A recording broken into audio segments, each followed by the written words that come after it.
On death of a partner. अब देखो अगर कुछ भी स्पेसिफाइड नहीं है पार्टनरशिप एग्रीमेंट के अंदर, तो अगर किसी पार्टनर की डेथ हो जाती है तो उस केस में भी आपको फर्म को बंद करना पड़ेगा। Accounting is the language of business. तो जर्नल एंट्री जिसको आती है ना वो लाजवाब इंसान बन जाएगा भाई अकाउंटेंसी में। क्यों रखा? फिर फोर्थ पॉइंट क्यों इंपॉर्टेंट है उसका बताया, क्योंकि यहाँ पर था ऑन एन एवरेज बेसिस पे 1 मंथ का जो डिस्काउंट था 40 रुपए 150 रुपए, वो बहुत कमाल की चीज थी। नहीं तो बच्चे सीधे 6% माइनस कर देते, ऐसे नहीं होता। Hello everyone, welcome to commerce Adda 24/7। My name is Aman Mehta और आज हम पढ़ने वाले हैं एक नया चैप्टर, नई शुरुआत हो रही है डिसोल्यूशन ऑफ पार्टनरशिप फर्म की। तो इसके अंदर आज हम पढ़ने वाले हैं इसकी थियरी, क्योंकि बहुत ज्यादा इंपॉर्टेंट है, इसकी थियरी बहुत ज्यादा है बाकी जो भी हमने पार्टनरशिप के चैप्टर्स पढ़े हैं उनके कंपैरिजन में। बाकी हाँ, फंडामेंटल्स की थियरी बहुत ज्यादा थी और अब डिसोल्यूशन की भी थियरी है जो कि आपके एग्जाम में भी आने के चांसेस काफी रहते हैं। और इसके बिना आपके कॉन्सेप्ट भी क्लियर नहीं होंगे, तो जरूर एंड तक जरूर देखिए इसको, कैसे होगा क्या होगा। चलिए स्टार्ट करते हैं। तो सबसे पहले हम देख लेते हैं कि डिसोल्यूशन का मतलब क्या होता है।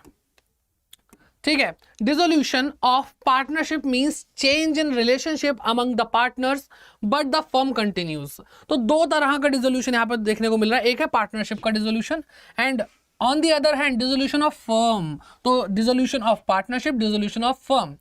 तो डिसोल्यूशन ऑफ पार्टनरशिप का मतलब होता है कि रिलेशनशिप में चेंज आना। किसमें बेटा? रिलेशनशिप में चेंज आना। ठीक, लेकिन जो हमारी फर्म है, जो हमारा बिजनेस है, वो कैसा रहेगा? कंटिन्यू रहेगा। कैसा रहेगा? कंटिन्यू रहेगा। लेकिन दूसरी ओर अगर हम डिसोल्यूशन ऑफ फर्म के बारे में बात करते हैं तो वो क्या है? Means business of firm is discontinued. क्या आपका जो फर्म का बिजनेस है वो ही हमने बंद कर दिया है, खत्म कर दिया है। तो ये होता है फर्क। तो हम पढ़ने क्या वाले हैं? हम पढ़ने वाले हैं डिसोल्यूशन ऑफ फर्म इस चैप्टर के अंदर। ठीक है, लेकिन दोनों के बीच में डिफरेंस पता होना जरूरी होता है, इसलिए डिफरेंस देख लेते हैं कि डिसोल्यूशन ऑफ फर्म और डिसोल्यूशन ऑफ पार्टनरशिप में डिफरेंस क्या है। तो सबसे पहला डिफरेंस तो मीनिंग का ही आ जाता है। ठीक है, मीनिंग में हमने देखा कि डिसोल्यूशन ऑफ फर्म में हम क्लोज कर रहे हैं, फर्म को बंद कर रहे हैं, लेकिन यहां पर पार्टनरशिप की डिसोल्यूशन में हमारे रिलेशन चेंज हो रहे हैं, फर्म बंद नहीं हो रही है। ठीक है, बात समझ में आती है? ओके, फिर कोर्ट इंटरवेंशन के बारे में बात करते हैं कि डिसोल्यूशन ऑफ फर्म में कोर्ट का कोई इंटरवेंशन हो सकता है, हस्तक्षेप हो सकता है, या पार्टनरशिप के केस में। तो फर्म को खत्म करने के लिए, फर्म को बंद करने के लिए दो चीज हो सकती है। या तो हम वॉलेंट्री, जो पार्टनर्स हैं वो आपस में सहमति से, अपनी इच्छा से क्या कर सकते हैं, वो बोलेंगे चलो अब पार्टनरशिप फर्म को बंद कर देते हैं। या फिर कोर्ट भी ऑर्डर दे सकती है, कंपल्सरी ऑर्डर। अब सर कोर्ट कब कब ऑर्डर दे सकती है वो आपको अभी आज के ही सेशन में आगे पता चल जाएगा। ठीक है, लेकिन अगर हम बात करते हैं डिसोल्यूशन ऑफ पार्टनरशिप की, तो उस केस में जो डिसोल्यूशन है वो वॉलेंट्री ही होता है कि अगर पार्टनर्स आपस में अपने रिलेशंस को बदलना चाहें तो वो उनकी मर्जी के हिसाब से ही होगा, ना कि कोई कोर्ट ऑर्डर दे सकता है। ठीक, थर्ड पॉइंट आता है बिजनेस कंटिन्यूएशन। तो अभी हमने डेफिनेशन पढ़ते वक्त ही देख लिया था कि डिसोल्यूशन ऑफ फर्म में जो बिजनेस है वो डिसकंटिन्यू हो जाता है, बंद हो जाता है, रोक दिया जाता है। तो firm comes to an end, firm का अंत की तरफ पहुंच चुकी होती है, अंत हो जाता है। लेकिन यहां पर फर्म कंटिन्यू रहती है अगर हम डिसोल्यूशन ऑफ पार्टनरशिप की बात करें। फिर आता है closure of books of account. अब आप देखो, कॉमन सेंस है कि अगर फर्म बंद हो रही है तो बुक्स का क्या करें, उनको भी बंद ही करेंगे। तो डिसोल्यूशन ऑफ फर्म के केस में बुक्स ऑफ अकाउंट भी क्लोज किए जाते हैं, लेकिन यहाँ पे फर्म बंद नहीं हो रही, यहाँ पे सिर्फ रिलेशन चेंज हो रहे हैं। तो इसलिए यहाँ पर books of account need not to be close. तो हमें जरूरत नहीं है उसको बंद करने की। ओके, फिर आता है असेट एंड लायबिलिटीज। असेट्स और लायबिलिटी के बारे में बात करते हैं। तो जब बिजनेस ही बंद हो गया, डिसोल्यूशन ऑफ फर्म में जब बिजनेस ही बंद हो गया तो आप क्या करोगे? असेट्स को बेच करके लायबिलिटी का पैसा चुकाओगे। ठीक है, तो यहां पर असेट से पैसा रियलाइज किया जाता है और लायबिलिटी को सेटल किया जाता है, और बाकी जो बच जाता है पैसा वो डिस्ट्रीब्यूट किया जाता है, बाकी बचा हुआ पैसा पार्टनर्स के बीच में। ठीक, लेकिन यहां पर क्या होता है, यहां पर रिलेशंस चेंज हो रहे हैं, फर्म बंद नहीं हुई है, तो उस केस में असेट्स और लायबिलिटीज को क्या करा जाता है? रीवैल्यू किया जाता है, दोबारा से उनकी वैल्यू निकाली जाती है। ठीक है, और जो भी प्रॉफिट या लॉस आता है वो ओल्ड प्रॉफिट शेयरिंग रेशियो में बांटा जाता है। फिर बात करते हैं इकोनॉमिक रिलेशन की। तो भाई ये रिश्ता ही खत्म हो चुका है, जब फर्म खत्म तो रिश्ता खत्म, कम्स टू एन एंड, तो इकोनॉमिक रिलेशन खत्म हो जाता है। ये पार्टनर नहीं रहते एक दूसरे के। फिर यहां पर क्या होता है? क्या रिश्ते खत्म हो जाते हैं? नहीं, यहां बदल जाते हैं। ओके, फिर लास्ट आता है इफेक्ट। इफेक्ट क्या है? तो अल्टीमेटली हम कह सकते हैं dissolution of firm also means dissolution of partnership, लेकिन डिसोल्यूशन ऑफ पार्टनरशिप में और may not involve dissolution of firm. ठीक, ये चीज है। अब आगे देखें, आगे क्या है, आगे आता है कि किस तरीके से डिसोल्यूशन ऑफ फर्म होता है, यानी मोड्स। मोड क्या है, किस किस तरीके से हम कर सकते हैं। तो सबसे पहला पॉइंट आता है बाय म्यूचुअल एग्रीमेंट। आपस में जितने भी पार्टनर्स हैं, ABC मान लो 3 पार्टनर हैं, तीनों म्यूचुअली एग्री करते हैं कि चलो अब जो हमारा बिजनेस है उसको बंद कर देना चाहिए। तो अब हम may be dissolve when all the partners agree for its dissolution. जब सारे पार्टनर्स क्या करते हैं बेटा, एग्री करते हैं कि वो फर्म को डिसॉल्व करेंगे। अब partnership firm is set up by an agreement, similarly it can be dissolved by an agreement. तो जैसे पार्टनरशिप फर्म बनती है, सेटअप की जाती है एग्रीमेंट के थ्रू, सेम वैसे ही डिसॉल्व भी हम कर सकते हैं एग्रीमेंट के थ्रू। आई होप यहां तक क्लियर है, ठीक है। फिर क्या आता है डिसोल्यूशन में, मोड ऑफ डिसोल्यूशन में सेकंड पॉइंट कंपलसरी डिसोल्यूशन। अब कुछ सिचुएशन ऐसी होती है जहां पर कंपलसरी डिसॉल्व करना पड़ जाता है। वो क्या क्या है, 2 पॉइंट है बेसिकली। पहला है व्हेन ऑल द पार्टनर्स और all the partner except one become insolvent. जब आप सोचो ABC 3 पार्टनर है, तीनों के तीनों कंगाल हो गए, इंसॉल्वेंट हो गए, तो उस केस में कंपलसरी डिसोल्यूशन करना ही पड़ता है। जब किसी के पास पैसा ही नहीं तो बिजनेस क्या करेंगे, ठीक है। एक तो ये पॉइंट आता है। फिर इन्होंने एक और बात बोली कि सारे पार्टनर सिवाय एक के। तो अब मान लो ABC 3 पार्टनर हैं, B और C जो है वो इंसॉल्वेंट हुए, A नहीं हुआ, तो बाकी सब तो भाई इंसॉल्वेंट हो गए, इनको हटाओ यहां से, A बचा अकेला। तो एक इंसान पार्टनरशिप तो नहीं बना सकता ना, वो तो अकेला है, कम से कम 2 पार्टनर्स तो होने ही चाहिए। फिर सेकंड पॉइंट आता है when business of the firm becomes unlawful, कि अगर अच्छा वाला बिजनेस चल रहा था वही अनलॉफुल हो गया, कि भाई कोई प्रोडक्ट था जो आप मान लो प्लास्टिक बना करके बेचते थे, ठीक है, आप क्या करते थे, प्लास्टिक की पॉलिथीन का बिजनेस था, अब प्लास्टिक हो गया बैन, तो ये क्या हो गया, एक कानूनी कार्रवाई है भाई, कि कानून ने बोला कि बंद कर दो, बंद कर दो, अब ये चीज हमारे देश में नहीं बिकेगी। तो आपका इससे पहले, ये बैन होने से पहले आपका बिजनेस कैसा था, आपका बिजनेस लॉफुल था, लेकिन अब ये अनलॉफुल हो गया है, तो इस केस में भी डिसोल्यूशन होना तय है, ठीक है। चलिए आगे बात करते हैं। थर्ड पॉइंट आता है बाय नोटिस। आप डिसोल्यूशन कैसे करवा सकते हैं, बाय नोटिस। नोटिस के थ्रू भी हो सकता है in case partnership is at will. अगर पार्टनरशिप विल के बेसिस पर है, 2 तरह की पार्टनरशिप होती है, मैंने आपको बताया था, स्पेसिफिक पीरियड के लिए और एट विल। स्पेसिफिक पीरियड के लिए मतलब मैंने आपने और मैंने पार्टनरशिप करी, किसके लिए, मान लो 10 साल के लिए करी, ठीक, एक तो ये हो गया। दूसरा हो गया एट विल, मतलब जहां पर टाइम पीरियड स्पेसिफाई नहीं है, टेन्योर स्पेसिफाइड नहीं है, जब तक मन करेगा तब तक इस बिजनेस को एज अ पार्टनरशिप हम चलाएंगे। तो उस केस में अगर हम बात करें, द फर्म में be dissolved by any partner, कोई भी पार्टनर इस फर्म को डिसॉल्व करवा सकता है, गिविंग नोटिस, कैसे, नोटिस दे करके, in writing to all the other partners, ठीक है, his intention to dissolve the firm, कि उस नोटिस में उसकी इंटेंशन दी गई हो कि भाई वो डिसॉल्व करवाना चाहता है। और ये बात कहाँ लिखी है, section 43 of Indian partnership act 1932 में बताई गई है, ठीक है। तो ये भी एक तरीका हो गया। अब ये जो मोड्स हैं, मोड आगे में मुझे बहुत इंटरेस्टिंग लगते हैं कि मोड ऑफ डिसोल्यूशन क्या है, और इसके बाद जो हम लास्ट पढ़ेंगे जहां पे कोर्ट का कंपलसरी ऑर्डर आता है, वो सबसे इंपॉर्टेंट और पेपर में आने के चांसेस भी बहुत ज्यादा हैं। और CUET की बात करें तो CUET के अंदर तो थियोरी बहुत ज्यादा मतलब डोमिनेट करती ही है, आपके क्वेश्चंस बहुत सारे थियोरेटिकल होंगे, ठीक है। तो अच्छे से पढ़ो, एक ही बार पढ़ो तो 12th के लिए भी हो जाए और CUET के लिए भी हो जाए, तो ऐसे पढ़ाई करनी है। फिर बात करते हैं on happening of an event, कोई ऐसी घटना घट जाए जिसकी वजह से डिसोल्यूशन करना पड़ जाए। तो यहाँ पे 4 पॉइंट दिए हैं। पहला है on expiry of the term, भाई स्पेसिफिक पीरियड के लिए, मैंने बोला 10 साल के लिए पार्टनर बनेंगे हम, हमारी पार्टनरशिप कैसे चलेगी, सिर्फ 10 साल के लिए, वो जो एग्रीमेंट है उसमें सिर्फ 10 साल के लिए हमने पार्टनरशिप करी है। तो जैसे ही 10 साल पूरे होंगे, यानी एक्सपायरी ऑफ टर्म, तो आपको क्या करना पड़ेगा, आपको फर्म को डिसकंटिन्यू करना पड़ेगा, ठीक है, आपको फर्म को खत्म करना पड़ेगा। सेकंड पॉइंट आता है on completion of the venture, कि भाई आपने क्या करा, कंप्लीट कर लिया वो काम जिसके लिए आपने पार्टनरशिप करी थी, ठीक है, कंप्लीट कर लिया जिसके लिए आपने पार्टनरशिप करी थी। Third point is on death of a partner. अब देखो, अगर कुछ भी स्पेसिफाइड नहीं है पार्टनरशिप एग्रीमेंट के अंदर, तो अगर किसी पार्टनर की डेथ हो जाती है तो उस केस में भी आपको फर्म को बंद करना पड़ेगा, ठीक है, ये चीज बहुत इंपॉर्टेंट है। And last point is on adjudication of a partner as insolvent. तो अगर कोई पार्टनर इंसॉल्वेंट हो जाता है, साबित किया जाता है, तो भी हमें क्या करना पड़ेगा, हमें इसको बंद करना पड़ सकता है। देखो इंसॉल्वेंट होना, फाइनेंशियली डेथ हो गई समझ लो, और डेथ हो गई तो मतलब डेथ तो हो ही गई है ना। एक हो गई भाई नेचुरल डेथ। एक बिजनेसमैन कब तक जिंदा होता है? जब तक उसके पास पैसा है। तो इंसॉल्वेंट हो गया, दैट मींस उसकी एक फाइनेंशियल डेथ हो चुकी है। तो ऐसे केस में डिसोल्यूशन हो जाते हैं।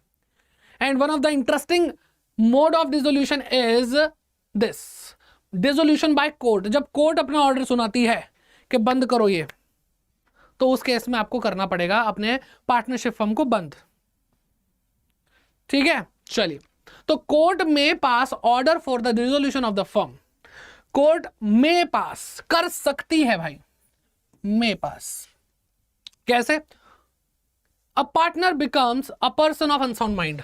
अगर कोई एक भी पार्टनर पागल हो जाता है, अनसाउंड माइंड का हो जाता है, तो फर्म ऑर्डर दे सकती है, देगी ही देगी ऐसा कुछ नहीं है, लेकिन उसके पास पावर आ जाती है कि वो ऑर्डर दे सकती है कि फर्म को डिसॉल्व किया जाए।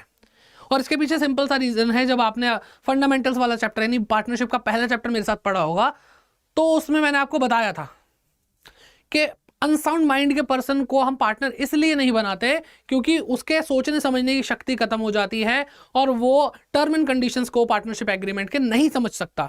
तो अगर कोई पार्टनर बन चुका है उसके बाद वो अनसाउंड माइंड का हो जाए, तो अब भी तो वो सिमिलर स्टेट में चला गया।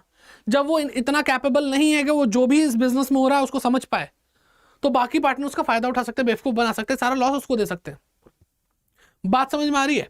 तो इसलिए डिसॉल्व कर देना ही ज्यादा बेटर होता है, डिसोल्यूशन ही बढ़िया ऑप्शन है। कोर्ट इस तरह का ऑर्डर दे सकती है। बी पॉइंट आता है partner becomes permanently incapable. Point याद रखो, परमानेंटली इनकैपेबल, हमेशा हमेशा के लिए असमर्थ हो जाना, ऑफ परफॉर्मिंग हिज ड्यूटीज, अपनी ड्यूटीज को परफॉर्म करने के लिए एज अ पार्टनर। कोई एक्सीडेंट हो जाए जिसमें बहुत मेजर इंजरी हो जाए, या कुछ भी ऐसा हो जाए जिसकी वजह से वो अपनी जो ड्यूटीज हैं उसको परफॉर्म नहीं कर सकता एज अ पार्टनर, तो जो कोर्ट है वो ऑर्डर पास कर सकती है कि इस फर्म को डिसॉल्व किया जाए। ठीक है, फिर आता है a partner is found guilty. एक पार्टनर को पाया गया कि वो दोषी है, किस चीज का? मिसकंडक्ट का, कोई घपला कर दिया, कोई घोटाला कर दिया। which is likely to adversely affect the business of the firm, जो हमारे फर्म की जो इमेज है उसको बहुत बुरी तरह अफेक्ट कर रहा है। तो उस केस में क्या करेंगे भाई? हम पार्टनर को उस पार्टनर की वजह से हम क्या कर सकते हैं? उसको कोर्ट हमें ऑर्डर दे सकती है कि इस फर्म को बंद किया जाए। डी पॉइंट आता है partnership agreement is breached persistently by a partner और पार्टनर्स। ये पॉइंट बहुत प्यारा है कि देखो मैंने आपको बताया कि एग्रीमेंट क्या करता है, एग्रीमेंट बाइंड करता है सारे पार्टनरों के रिलेशंस को, एक्सप्लेन कर सकता है एग्रीमेंट के किस तरह से ये पार्टनर बने हुए हैं, क्या क्या रोल है इनका, क्या क्या ड्यूटीज हैं, क्या क्या लाइबिलिटीज हैं, क्या क्या राइट्स हैं। तो एग्रीमेंट क्या है? Agreement is nothing but is a legal document जो सारे पार्टनर की इंटेंशन को दर्शाता है कि वो एक दूसरे को लीगली बाइंड करना चाहते हैं। ठीक है, तो कुछ भी अगर होगा तो इस एग्रीमेंट के बेसिस पर हम लीगल एक्शन ले सकते हैं एक दूसरे के खिलाफ या दूसरे लोग इनके खिलाफ। ठीक है, तो अगर एग्रीमेंट कानून को दर्शा रहा है कि भाई कानूनी रूप से आप कानून को शपथ मानते हुए ये काम कर रहे हो, लेकिन आप उसी एग्रीमेंट को बार बार ब्रीच कर रहे हो यानी तोड़ रहे हो, तो इसका मतलब यू आर इंसल्टिंग, ठीक है, द लैंड ऑफ लॉज, कि जो भी भाई लॉ है, कानून है, उसको आप बार बार उसकी बेइज्जती कर रहे हो। ठीक है, परसिस्टेंटली ब्रीच कर रहे हो, ये तो गलत बात है ना। तो जब कोर्ट ऐसा देखेगी, कहेगी भी जब आपको लीगली एक दूसरे को सही से रखना ही नहीं है तो भाई एग्रीमेंट बनाया ही क्यों था? जब एग्रीमेंट नहीं है तो एग्रीमेंट खत्म करो। एग्रीमेंट खत्म दैट मीन्स वो पार्टनर नहीं रहे तो पार्टनरशिप क्या हो गई? डिसॉल्व हो गई। फिर आता है point court finds dissolution of the firm justified. ये भी इंटरेस्टिंग पॉइंट है कि कोर्ट को लगता है कि इनका डिसोल्यूशन करवा देना ही बेटर है। क्यों भाई, ऐसा क्या काम कर रहे हैं? तो एक्चुअल में क्या होता है कि आप शायद सारे काम सही कर रहे हैं, लॉफुली कर रहे हैं, सब कुछ कर रहे हैं, बट पॉइंट इज कि आपका काम किसी भी वे में पब्लिक इंटरेस्ट के अगेंस्ट है, या आप काम ना करें ये ज्यादा बेटर है पब्लिक के लिए। जैसे फॉर एग्जाम्पल AI का भी आविष्कार हुआ है, बहुत कुछ चीजें होती जा रही हैं, बहुत तेजी से बदल रही हैं। AI आर्टिफिशियल इंटेलिजेंस, और भाई बहुत बड़ी थ्रेट भी एक तरह से फील होती है कभी कभी कि AI इतना ज़्यादा ओवर पावर कर देगी तो पता नहीं क्या होगा। आप कमेंट करके ज़रूर बताइए AI के बारे में आप क्या सोचते हैं। कि भाई सब कुछ एआई से चलेगा, फ्रॉड आजकल होने लगे एआई की वजह से। एआई पूरी तरीके से आपकी आवाज़ कॉपी करके आपको ही कॉल करवा देगी कि भाई मुझे इतने लाख रुपए की ज़रूरत है, इतने हज़ार की ज़रूरत है, मेरे को बस ट्रांसफ़र कर दो। आप भी उसे अपना समझ करके, क्योंकि आपके किसी अपने रिलेटिव की आवाज़ होगी, आप कर दोगे। तो ऐसे घपले भी हो रहे हैं। तो अब एआई का ही बिजनेस अगर ले लें, ऐसा कुछ अगर आपने किया, वो पब्लिक इंटरेस्ट में नहीं आ रहा है, उसके अगेंस्ट है, तो ये एक एग्जांपल दिया है। कोई भी ऐसा काम जिससे कोर्ट को लग रहा है कि भाई नुकसान हो रहा है पब्लिक इंटरेस्ट का, तो वो जस्टिफाइड है कि आपकी फर्म को डिसॉल्व किया जाए। फिर आता है F point, that is when the business of the firm can not be carried on accept at a loss. कि कोई बिजनेस फर्म है वो बार बार लॉस पे ही चल रही है और कोर्ट को ये दिख रहा है और कोर्ट को समझ में आ चुका है कि ये लॉस के सिवा कुछ और कर ही नहीं सकती, तो भाई इससे बेटर। और देखो एक चीज क्या है, बार बार लॉस में जाना, लॉस में जाने का मतलब क्या है कि आप जीडीपी पे इंपैक्ट डाल रहे हैं। ठीक है, एक बिजनेस ही क्यों ना हो, लेकिन ऐसे हमें बिजनेसेस कैसे चाहिए अपनी इकोनॉमी के लिए, जो प्रॉफिटेबल हो, जो बहुत ज्यादा फले फूले। और जितने बिजनेसेस फलते फूलते हैं इस एक कंट्री के अंदर, उतनी जीडीपी बढ़ती है, उतना ज्यादा देश की तरक्की होती है। तो भाई अगर आपको ऐसा मतलब कोर्ट को लग रहा है कि लॉस के सिवा किसी चीज कुछ कर ही नहीं पाएगा, तो ऐसी फर्म को भी डिसॉल्व वो करवा सकती है बाय द कोर्ट्स ऑर्डर। ठीक है, कोर्ट का ऑर्डर दे करके हो सकता है। तो आई होप आपको ये चीज समझ में आ गई होगी, अच्छे समझ में आ गई होगी, कोई भी दिक्कत नहीं होगी, बहुत बढ़िया तरीके से आप समझ सकते हैं। और कोई भी दिक्कत परेशानी कमेंट बॉक्स में कमेंट करके पूछ सकते हैं। अब आगे बात करते हैं 2 issues at the time of dissolution. कि भाई जब डिसोल्यूशन होता है तो 2 मेन इशू होते हैं। पहला तो ये है सेटलमेंट ऑफ अकाउंट्स, कि भाई जितने अकाउंट्स है, भाई किसी से उधार ले रखा है, ठीक है, किसी पार्टनर से लोन ले रखा है, पार्टनर्स की कैपिटल हमारे पास पड़ी, बहुत सारे अकाउंट्स होते हैं, उनकी सेटलमेंट कैसे होगी, जिन जिनकी पेमेंट करनी है। दूसरा इशू आता है payment of the firm's debt and private debt. अब भाई पैसा तो आ चुका है, मान लो हमारे पास पैसा है, तो फर्म का डेट दें, प्राइवेट डेट दें, इनको थोड़ा समझना है। तो सबसे पहले हम देखते हैं कि भाई सेटलमेंट ऑफ अकाउंट्स, और ये आज के लेक्चर की सबसे इंपॉर्टेंट स्लाइड है, इसको अच्छे से समझ लो जो यहाँ पे लिखा हुआ है। इसी से आपका बेसिक बनने वाला है आगे के इस चैप्टर के आगे के कॉन्सेप्ट्स के लिए। तो सेटलमेंट ऑफ अकाउंट कैसे करेंगे, एज पर section 48 of Indian partnership act 1932। Section याद करने की इतनी ज्यादा कुछ जरूरत नहीं, याद हो जाए तो बहुत अच्छी बात है। तो ट्रीटमेंट ऑफ लॉस, तो लॉस का ट्रीटमेंट क्या होगा कि भाई आपके पास लॉस है जिसके अंदर हम कैपिटल की कमी, मतलब आपके कैपिटल अगर माइनस में जा रही है तो उस डेफिशिएंसी को लॉस ही कंसीडर करेंगे। तो जो लॉस है is paid first out of profit. कि लॉस अगर आपके पास है तो वो सबसे पहले हम प्रॉफिट में से पे करेंगे, first priority. Then out of capital, अगर प्रॉफिट भी खत्म हो जाता है और अभी भी लॉस जिंदा है तो हम उसको कैपिटल से पे करेंगे। और अगर उसके बाद भी लॉस पूरी तरह से पे नहीं हुआ बाय द पार्टनर इंडिविजुअली, वो क्या करेंगे, पार्टनर इंडिविजुअली अपने अपने प्रॉफिट शेयरिंग रेशियो के हिसाब से पैसा लेकर आएंगे। ठीक है, जिसमें वो प्रॉफिट शेयर करते हैं। ओके, तो इस तरीके से हम लॉस को सेटल करेंगे, पहले प्रॉफिट में से, फिर कैपिटल में से, और फिर अगर अभी भी लॉस जिंदा है तो हमें उसको और पे करना पड़ेगा। हर पार्टनर अपना अपना पैसा लेकर आएगा according to the profit sharing ratio. अब बात करते हैं कि हम असेट को बेच करके भी तो करते हैं। तो भाई असेट को बेचेंगे, है ना, और उससे पैसा रियलाइज होगा, पैसा आएगा हमारे पास, उस पैसे से हम लायबिलिटीज को पे करेंगे। तो किस सीक्वेंस में करते हैं, किस प्रायोरिटी के हिसाब से करते हैं। तो आपको प्रायोरिटी दी गई है कि सबसे पहले नंबर पे आपको पे करना है firm's debt to the third party.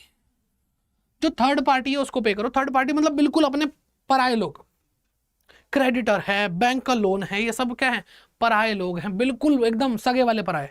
सगे वाले पराये मतलब बहुत ज्यादा, जिसका हमारे बिजनेस से कोई क्लोज रिलेशन है ही नहीं। इसके बाद सेकंड नंबर आता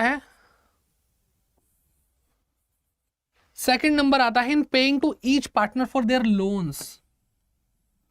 तो पार्टनर का जो लोन है, हर पार्टनर का लोन है। अब देखो ये थर्ड पार्टी नहीं है, लेकिन थर्ड पार्टी एक्ट था, तो इसलिए थर्ड पार्टी के बाद इसको हमने क्या करा, प्रायोरिटी दी कि सबसे पहले तो भाई थर्ड पार्टी को पे करेंगे, क्योंकि ये समाज में हमारी इज्जत उछाल देंगे अगर हमने इनको पैसे नहीं दिए।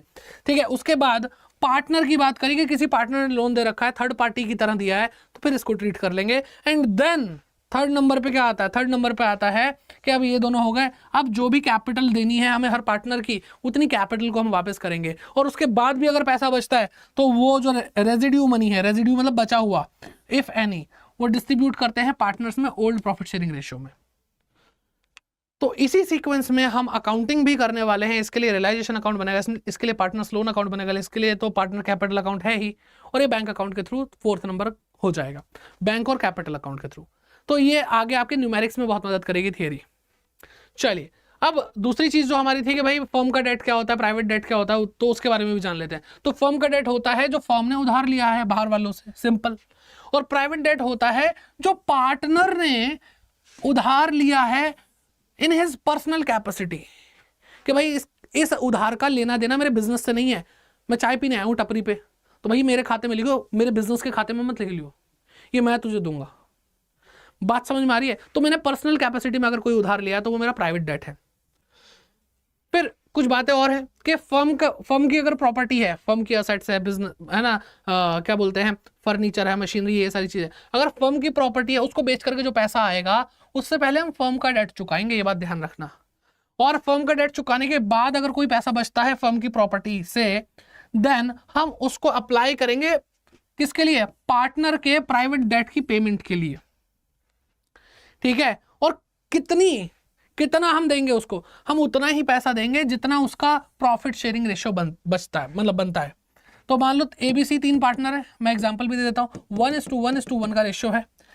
फर्म की प्रॉपर्टी बेच के 1 लाख रुपए मिला, फर्म का डेट था 70,000 रुपए, बचे क्या? 30,000 रुपए, और 30,000 रुपए ABC अपने प्राइवेट डेट के लिए यूज कर सकते हैं, लेकिन 1:1:1 के रेशियो में, यानी 10,000 ये यूज करेगा, 10,000 ये यूज करेगा, 10,000 ये यूज करेगा।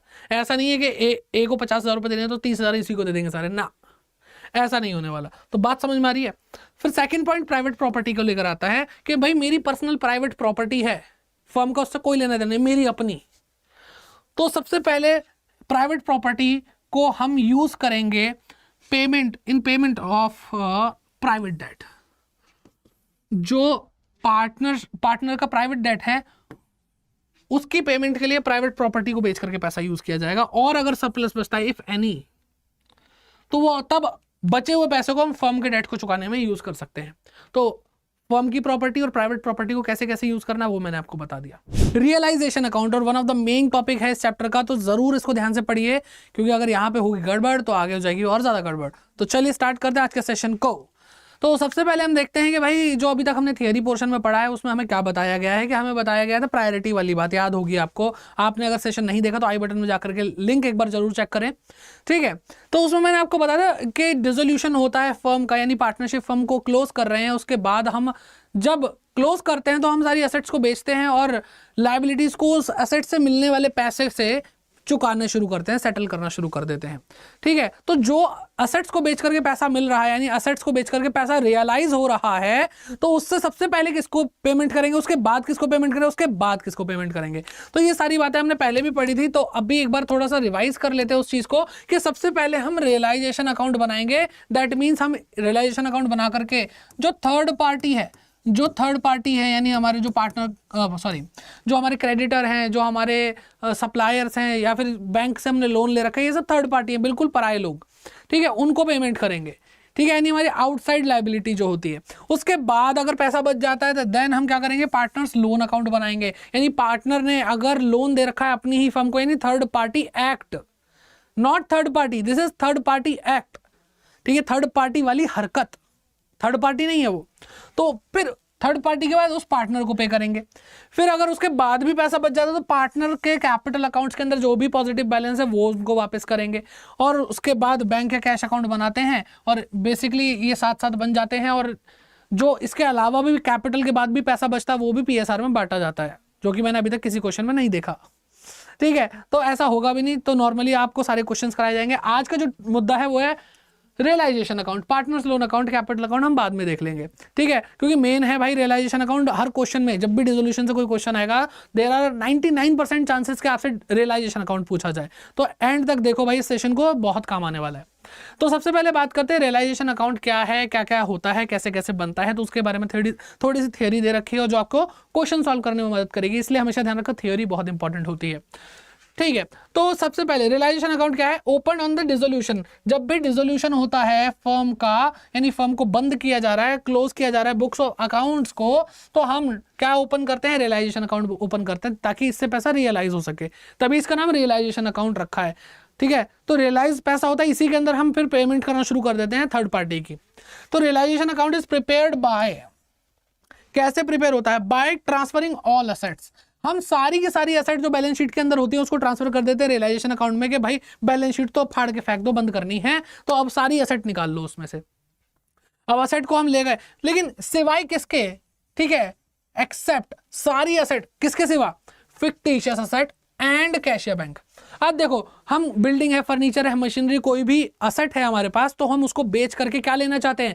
पैसा लेना चाहते हैं, क्योंकि हम यही पैसा हमारी थर्ड पार्टी यानी हमारा बैंक है जो क्रेडिटर है वो हमसे पैसा मांग रहे हैं, तो पैसा ही तो चाहिए। तो जब पैसा ही चाहिए तो कैश को थोड़ी ना रियलाइज करेंगे, कैश को बेच करके कैश थोड़ी बना लेंगे कि मैंने 100 रुपए का नोट बेचा और मुझे उसके बदले 200 रुपए मिल गए, नहीं, कैश कैश ही रहेगा, तो कैश को ले जाने का कोई लॉजिक नहीं बनता। अल्टीमेटली हम बाकी सारी एसेट्स को कैश में ही कन्वर्ट कर रहे हैं, तो कैश को क्यों लेके जाए? फिर बात रहती है फिक्टिशियस एसेट की, कि ये फिक्टिशियस एसेट क्या होती है? तो फिक्टिशियस एसेट वो एसेट होती है जिससे कोई भी पैसा रियलाइज नहीं हो सकता, और जब पैसा रियलाइज हो ही नहीं सकता तो मैं लेकर के क्यों जाऊं उसको रियलाइजेशन अकाउंट में? तो हम इसके साथ करते क्या है, इसको हम पार्टनर्स की कैपिटल अकाउंट से राइट ऑफ कर देते हैं, पार्टनर्स के कैपिटल अकाउंट से राइट ऑफ कर देते हैं। यानी एक तरह से ये नुकसान ही हो गया, और नुकसान होता तो झेलता कौन है? पार्टनर। पार्टनर झेलेंगे तो उनकी क्या होगी बेटा? कैपिटल कम हो जाएगी। ठीक है, तो फिक्टिशियस एसेट कम होती है तो क्रेडिट करते हैं, पार्टनर की कैपिटल कम करने पे हम उसको डेबिट कर देंगे, ये आगे देख लेंगे, टेंशन मत लो। तो इन दोनों के अलावा जितनी भी एसेट्स हैं उनको हम ट्रांसफर कर देते हैं रियलाइजेशन में। कहां पे? डेबिट साइड में, रियलाइजेशन अकाउंट के डेबिट साइड पे हम ट्रांसफर करते हैं। आई थिंक यहां तक आपको समझ में आ गया हो, कोई भी दिक्कत परेशानी नहीं होगी। ठीक है, ट्रांसफरिंग, और दूसरा पॉइंट आता है, ये हो गया। अब दूसरा पॉइंट आता है ट्रांसफरिंग ऑल लायबिलिटीज एक्सेप्ट, सारी लायबिलिटी को ट्रांसफर करेंगे सिवाय किसके? पार्टनर के लोन को। अरे भाई, पार्टनर का लोन इसलिए नहीं आ रहा क्योंकि वो थर्ड पार्टी नहीं है। यहां पर रियलाइजेशन अकाउंट के अंदर सिर्फ और सिर्फ किसकी एंट्री है? थर्ड पार्टी की। थर्ड पार्टी की जो ऑब्लिगेशन हमारे सर पे है, ठीक है। और हम पार्टनर की कैपिटल अकाउंट, क्योंकि लायबिलिटी साइड में कैपिटल भी आती है पार्टनर्स की, तो उसको भी नहीं लेके जाएंगे, क्योंकि इनकी प्रायोरिटी के हिसाब से देखा जाए तो अभी पार्टनर के लोन की और पार्टनर के कैपिटल की पेमेंट की बारी नहीं आई है। अगर हम उसको रियलाइजेशन अकाउंट में डाल देंगे तो वो सेम लेवल पे आ जाएंगे, तो प्रायोरिटी जब अलग अलग है तो सेम लेवल पे लाने का कोई मतलब नहीं बनता।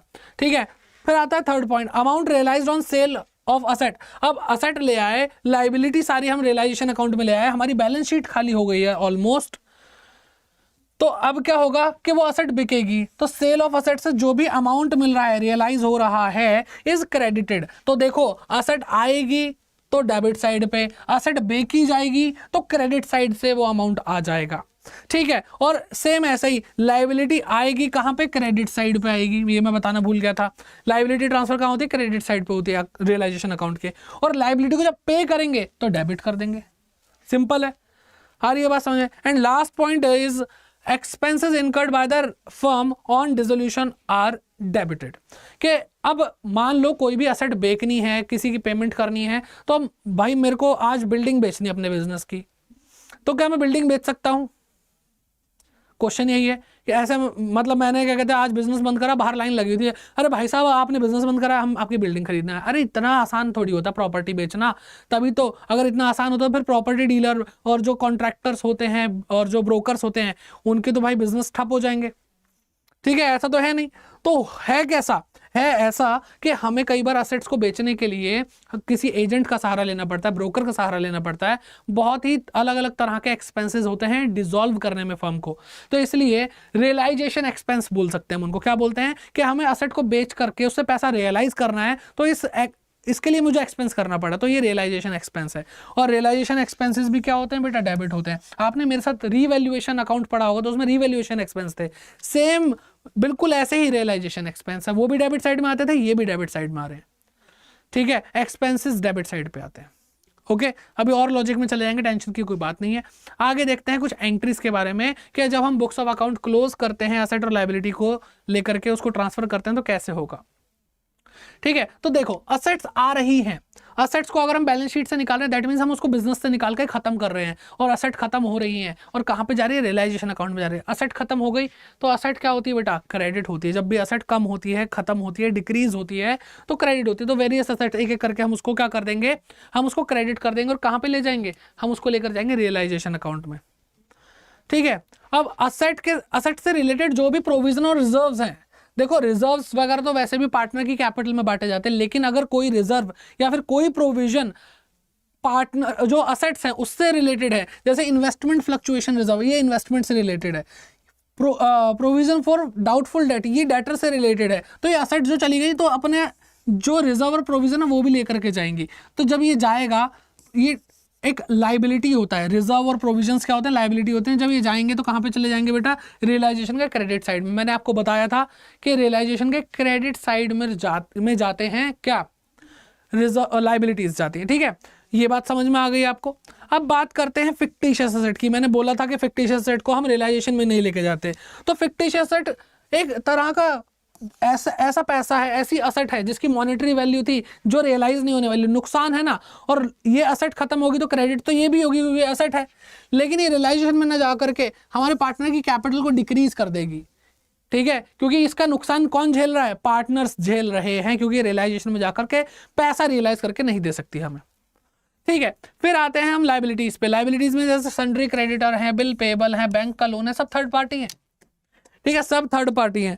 और अगर ऐसा है तो उस केस में ये लाइबिलिटीज खत्म होंगी, और लाइबिलिटीज खत्म होती है तो डेबिट होता है। और जब लाइबिलिटी ट्रांसफर की जाती है कहाँ की जाती है, रियलाइजेशन के क्रेडिट साइड पे की जाती है, इसलिए रियलाइजेशन क्रेडिट हो रहा है। तो जो हमने पिछली स्लाइड पे पढ़ा वही सारी चीजें आपको यहाँ पे समझ में आ रही होंगी जर्नल एंट्री के रूप में। चलिए आगे देखते हैं, आगे क्या है।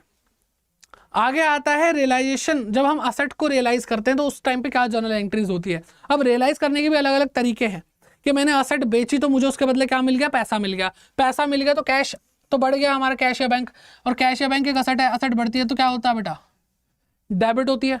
ठीक है, और ये कैश या बैंक इसलिए यहाँ पे शो कर रहे हैं क्योंकि कैश या बैंक रियलाइजेशन में अब तक नहीं गया, तो ये वाली जो असेट है अभी जिंदा है मेरे दोस्त। ठीक, और जब असेट, अब देखो ध्यान से सुनना मेरी बात, असेट जा रही है, असेट क्या होनी चाहिए, क्रेडिट होनी चाहिए। सर असेट का तो नाम ही नहीं आ रहा बेटा, असेट तो खाली हो गई ना, असेट अकाउंट बंद कर दिए हैं हमने सारे, क्योंकि जैसे ही हमने बैलेंस शीट से उसको निकाला तो सारे असेट्स के अकाउंट क्लोज हो चुके हैं।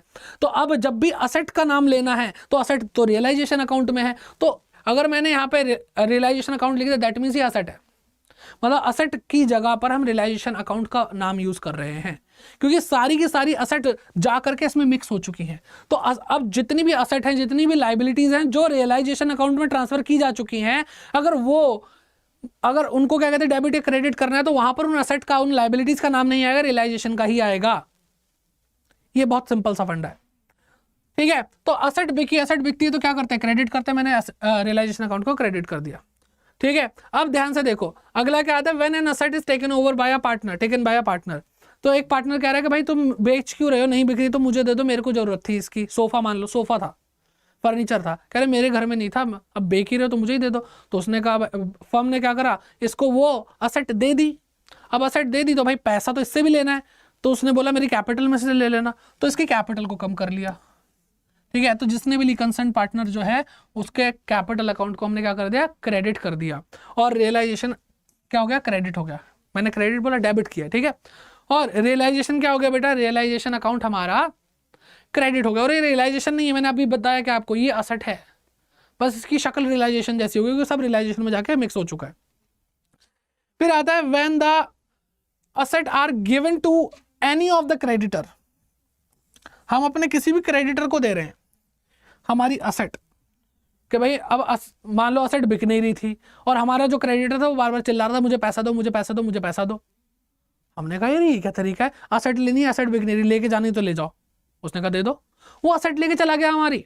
और जब वो हमारी असेट लेकर चला गया, मैंने आपको एक चीज बताई कि अब असेट क्या हो रही है, कम हो रही है, तो रियलाइजेशन अकाउंट क्या हो रहा होगा बेटा, क्रेडिट हो रहा होगा ना। तो रियलाइजेशन अकाउंट क्रेडिट साइड में लिखा 2, और लाइबिलिटी भी डिक्रीज हो रही है, और लाइबिलिटी भी कहाँ पे है, रियलाइजेशन अकाउंट में। मैंने बोला अब लाइबिलिटी का भी नाम नहीं आएगा, रियलाइजेशन अकाउंट ही आएगा, तो यहाँ पे क्या लिखूंगा, रियलाइजेशन। तो जर्नल एंट्री क्या बनेगी, realisation account debit to realisation. अरे भाई दोनों ही अकाउंट डेबिट क्रेडिट हो रहे हैं, सेम अमाउंट से हो रहे हैं, 5,000 एग्जाम्पल ले रहे कि 5,000 रुपये की अगर असेट दी होगी तो फिर जब सेम अमाउंट डेबिट और क्रेडिट हो रहा है तो ये कैंसिल हो जाएगा, इसलिए यहाँ पे कोई भी एंट्री नहीं होगी। तो इस बात से भी ये प्रूफ होता है कि हम जब भी डिसोल्यूशन करते हैं तो डिसोल्यूशन के टाइम पे असेट और लायबिलिटी की जगह पे हम रियलाइजेशन अकाउंट का नाम लिखते हैं। ठीक है, चलिए, आई होप यहाँ तक क्लियर है और बहुत अच्छे से लॉजिक के साथ मैंने आपको समझा दिया है। कोई दिक्कत परेशानी नहीं होनी चाहिए। अगर दिक्कत परेशानी है तो मैं हूं ना, कमेंट करो, कमेंट बॉक्स आपका है और उसके नीचे जो कमेंट आएंगे वो मैं खुद देखूंगा। आपकी कोई प्रॉब्लम होगी तो नेक्स्ट वीडियो के अंदर उसके बारे में डिस्कस कर लेंगे। सिंपल सी बात है, पढ़ाई करनी तो भाई है अच्छे से, और मुझे आपको अच्छे से पढ़ाना है, तो आपको बस इतना करना तो पड़ेगा, थोड़ा सा पार्टिसिपेशन दिखाना पड़ेगा। ठीक, चलिए, आई होप यहाँ तक क्लियर है। आगे देखते हैं, आगे क्या है, accounting entries for settlement of liabilities. अब देखो, हमने पहले ट्रांसफर वाली देख ली, ठीक है, देखो ट्रांसफर ट्रांसफर ट्रांसफर, हमने सब कुछ ट्रांसफर करके देख लिया, फिर असेट को रियलाइज करके देख लिया, फिर उसके बाद अब लाइबिलिटी की बारी है। जब लाइबिलिटी को सेटल करेंगे, नहीं चुकाएंगे, पैसा देंगे उनको, पेमेंट करेंगे, तो ऑन पेमेंट ऑफ लाइबिलिटीज, अब लाइबिलिटी भी रियलाइजेशन में, तो रियलाइजेशन ही डेबिट होगा लाइबिलिटी कम होने पे।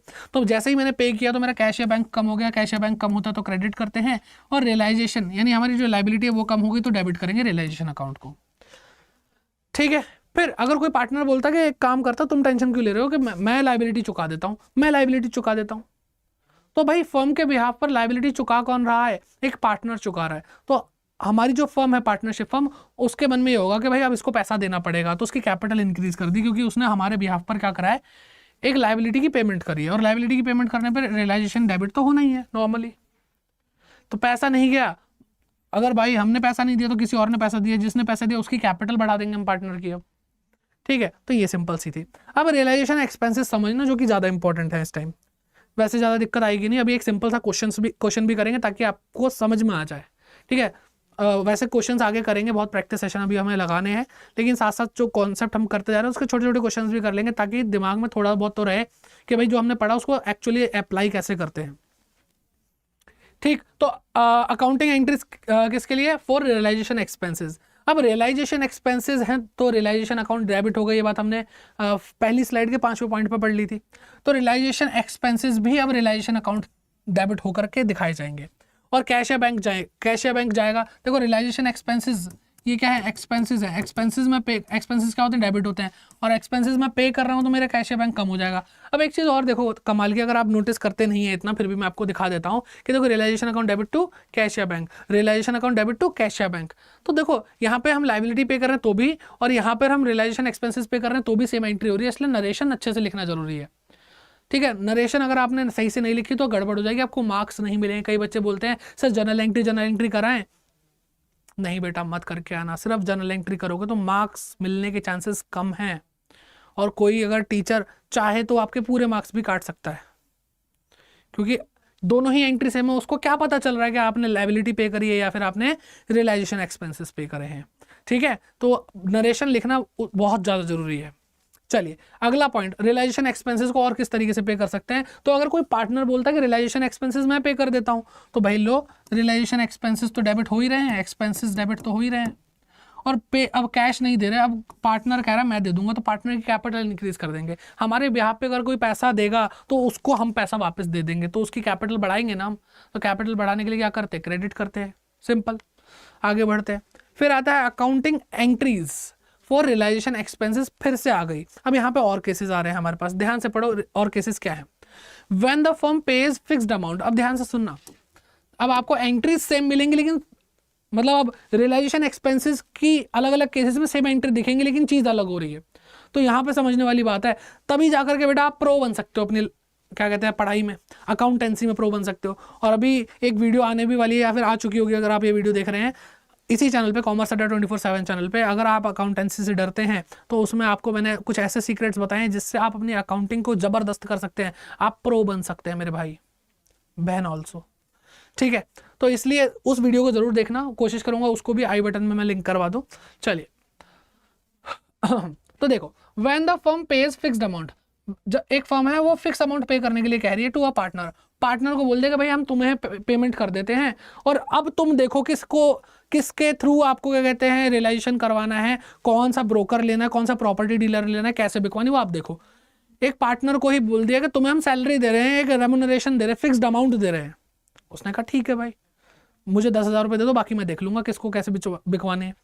ठीक, तो रेम्यूनरेशन दे दी, और dissolution expenses of the firm and the partner is to be bear dissolution expenses. तो बियर कौन कर रहा है, झेल कौन रहा है डिसोल्यूशन के एक्सपेंसेस, पार्टनर झेल रहा है। तो भाई मान लो कि अगर किसी फर्म ने बोला कि भाई हम तुम्हें 10,000 रुपये देंगे, वही हमारा वही उनका एक्सपेंस हो जाएगा। अगर रेमुनरेशन दे दी 10,000 रुपये कि अब जाकर तुम देखो कैसे रियलाइज करवाना है, और वही जो 10,000 रुपये कमीशन या रेमुनरेशन दी है उतना ही क्या हो जाएगा बेटा, डिसोल्यूशन का एक्सपेंस हो जाएगा, रियलाइजेशन एक्सपेंस हो जाएगा फर्म के लिए। तो फर्म इतना ही रिकॉर्ड करेगी अपने रियलाइजेशन अकाउंट के अंदर 10,000 रुपये। ये सर इतना ऐसे क्यों बता रहे हो, आगे भी कुछ आने वाला है? हाँ बेटा आगे आने वाला है। एक टाइम ऐसा आएगा कि अमाउंट भी पार्टनर को मिल रहा है फिर भी रियलाइजेशन एक्सपेंसेस फर्म भी बियर कर रही है। चलो अभी मजा आएगा, देखते इससे अगली स्लाइड पे आएगा। अगला पॉइंट देखते हैं, if expenses are paid by the firm, expenses जो है रियलाइजेशन के वो पे कौन कर रहा है, फर्म पे कर रही है on behalf of the partner. Partner ने बोला था कि मेरा खर्चा, और खर्चा बोल के वो साइड निकल लिया, और पेमेंट की बारी जब आई तो फर्म को ही रियलाइजेशन एक्सपेंस पे करने पड़े। तो जब फर्म को रियलाइजेशन एक्सपेंसेस पे करने पड़ेंगे देन उनका क्या होगा, उनका जो कैश या बैंक अकाउंट है वो कम हो जाएगा, क्योंकि पेमेंट कौन कर रहा है, हमारी फर्म। तो देखो कैश या बैंक कम हो गया, इसलिए हमने उसको क्रेडिट किया है। और ये रियलाइजेशन एक्सपेंसेस किसने जिम्मेदारी ली थी, एक पार्टनर ने जिम्मेदारी ली थी कि भाई तुम्हारा खर्चा नहीं मेरा खर्चा है। तो फर्म ने बोला हम पेमेंट कर रहे हैं लेकिन खर्चा हमारा नहीं, तेरे से पैसा ले रहे हैं अब वापस। तो उसकी कैपिटल को डेबिट कर दिया, यानी कैपिटल को डिक्रीज कर दिया, जिसने भी ये वादा किया था, जिसके बिहाफ पर भी फर्म ने पेमेंट करी है रियलाइजेशन एक्सपेंसेस की। तो देखो ध्यान से, खूबसूरती देखो इस सब्जेक्ट की कि इसके अंदर रियलाइजेशन एक्सपेंसेस पे हो रहे हैं लेकिन एक्सपेंसेस इसके नहीं थे। तो कितने, journal entry is the language of business या accounting is the language of business. तो जर्नल एंट्री जिसको आती है ना वो लाजवाब इंसान बन जाएगा भाई अकाउंटेंसी में। ठीक है, आई होप यहां तक मैं अच्छे समझा पाया। आगे देखते हैं, और जो मैंने बोला था कि यहाँ पे अब आने वाला है मजा, तो देखो ये लो मजा। When the firm pays amount to a partner, देखो पिछले टॉपिक में भी यही बोला था ना कि फर्म ने पे करा है पार्टनर को amount, fixed amount as his remuneration for dissolution of the firm, कि भाई हमने पार्टनर को बोला कि डिसोल्यूशन करवा दो हमारा, हम तुम्हें एक अमाउंट पे करेंगे, फिक्स्ड अमाउंट पे करेंगे। बट यहां से कहानी बदल गई, but dissolution expenses are borne by the firm, कह रहे हैं कि हम तुम्हें पैसा भी पे करेंगे और खर्चा भी हमारा। यानी तुम्हें जो रेम्युनरेशन दे रहे हैं, तुम्हें जो डिसोल्यूशन करवाने के पैसा दे रहे हैं वो तो तुम ले ही लो, और किसी प्रॉपर्टी डीलर को तुम्हें कुछ पैसा देना पड़े तुम मत देना, वो भी खर्चा हमारा। समझ रहे हो? तो यहाँ पे डबल। पहले वाले केस में सिर्फ ये एंट्री हो रही थी कि रियलाइजेशन एक्सपेंसेस वो थे जो हमने पार्टनर को प्रॉमिस किया था कि इतना पैसा तुम्हें डिसोल्यूशन करवाने का दे देंगे। तो रियलाइजेशन एक्सपेंसेस डेबिट हो रहे थे, concern partner capital account credit हो रहा था, उसको पैसे मिल रहे थे। तो 10,000 रुपये इसको हमने मान लो रेम्युनरेशन दी थी पिछले एग्जाम्पल में भी। ये उसी एग्जाम्पल को कंटिन्यू करते हुए बस थोड़ा सा चेंज ले आते हैं कि अब 10,000 रुपये इसको दे दिए, अब पार्टनर जाएगा प्रॉपर्टी डीलर के पास, बोलेगा कि हमारी बिल्डिंग बिकवा दो। उसने बोला कि हाँ बिकवा देते हैं, उसने बोला 5,000 लगेंगे। हमने बोला फर्म 5,000 रुपये मांग रहा है। पिछले केस में क्या था, पिछले केस में हम फर्म को कुछ नहीं बोल सकते, फर्म ने बोला कि तुम्हें पैसे दिए अब तुम देखो अपने आप। लेकिन इस केस में बोल रहे हैं फर्म 5,000 रुपये मांग रहा है, फर्म ने बोला अभी देते हैं, क्योंकि यहां पर जो एक्सपेंसेस है डिसोल्यूशन के वो कौन बियर कर रहा है, फर्म ही बियर कर रही है। मेरा काम सिर्फ ढूंढने का, पार्टनर का काम क्या है, सिर्फ ढूंढने का कि कहां से डिसोल्यूशन हो सकता है। थोड़ा भागा दौड़ी मैं करूंगा, ठीक है। तो अब ये तो रियलाइजेशन एक्सपेंसेस हैं ही, ये 5,000 रुपये भी रियलाइजेशन एक्सपेंसेस हैं जो प्रॉपर्टी डीलर वॉटएवर किसी भी ब्रोकर को दिए जा रहे हैं, और कैश भी कम हो रहा है। और कैश कम होगा तो क्या करेंगे, क्रेडिट करेंगे मेरे भाई। तो इसलिए सिर्फ और सिर्फ इस केस के अंदर दो एंट्री होती है रियलाइजेशन एक्सपेंसेस की। आया नहीं आया मजा? अब आप एक क्वेश्चन पूछोगे सर एक साथ कर सकते हैं एंट्री? कर लो भाई, realisation expenses realisation account debit 15,000 रुपए से कर लो, to partners capital account 10,000, to cashier bank 5,000। ठीक है, अलग अलग इसलिए समझाई ताकि आप भाई इजीली बुद्धि में घुस जाए हम लोगों की। फिर बात करते हैं लास्ट टॉपिक आई गैस ये वाला रियलाइजेशन एक्सपेंसेस का। When realisation expenses are to be borne by one partner, एक पार्टनर एक्स उसने बोला कि मेरा खर्चा है, टेंशन मतलब मैं हूं, लेकिन पेड बाय अनदर पार्टनर, लेकिन उस दिन वो नहीं आया, फर्म ने भी पे नहीं करे, दूसरे पार्टनर ने पे कर दिया। चल भाई दोस्त आएगा पैसे ले लूंगा। तो भाई पैसे वो कैसे ले लेगा? पेमेंट किसने करी? पेमेंट करी वाई ने। वादा किसका था? एक्स का, कि मैं रियलाइजेशन एक्सपेंसेस बियर करूंगा। तो भाई एक क्या होगा, जितने भी रियलाइजेशन एक्सपेंसेस होंगे उसकी कैपिटल से उतना पैसा उड़ा दो, और वो पैसा उड़ा करके किसको दे दो? वाई की कैपिटल में डाल दो। समझ में आया? ये बहुत ईजी है। आई होप एक एक पॉइंट, एक एक जर्नल एंट्री अच्छे से समझाई मैंने आपको। और अब भाई वक्त आ चुका है रियलाइजेशन अकाउंट की शक्ल देखने का, कि इस प्रकार की शक्ल होती है और उस पर हमें अकल लगानी होती है। तो रियलाइजेशन एक्सपेंसेस में हमने क्या सीखा, पहले ट्रांसफर करेंगे तो डेबिट साइड पे सारी एसेट सिवाय किसके, ठीक है, to all account all assets, ठीक है, except what, fictitious asset and cash या बैंक, है ना, कैश या बैंक। तो ये ट्रांसफर हो गए। फिर क्रेडिट साइड पे क्या ट्रांसफर होता है, ऑल लाइबिलिटीज, ठीक है, एक्सेप्ट क्या नहीं होगा, partners loan account and partners capital account, और रिजर्व वगैरह भी नहीं होते, एक्सेप्ट इन्वेस्टमेंट फ्लक्चुएशन रिजर्व, वो तो हो जाएगा, प्रोविजन फॉर डाउटफुल डेट वो भी हो जाएगा, लेकिन बाकी जर्नल रिजर्व वगैरह वो इसमें नहीं आने वाला, वो तो पार्टनर्स की कैपिटल अकाउंट में बांटा जाएगा। ठीक है, चलिए अब फिर उसके बाद हमने क्या सीखा था, उसके बाद हमने सीखा था कि जब असेट को बेचेंगे तो क्रेडिट साइड से बेचेंगे, तो हम क्या लिखेंगे, बाय कैश या बैंक अकाउंट, क्योंकि देखो बेचेंगे तो पैसा ही तो आएगा, ठीक। और यहाँ पे क्या लिखो, एक एक असेट का नाम, स्टॉक इतने रुपए का बिका, मशीनरी इतने रुपए की बिकी, तो मैं यहाँ पे सन्ड्री असेट, है ना, लिख देता हूँ, अमाउंट रियलाइज फ्रॉम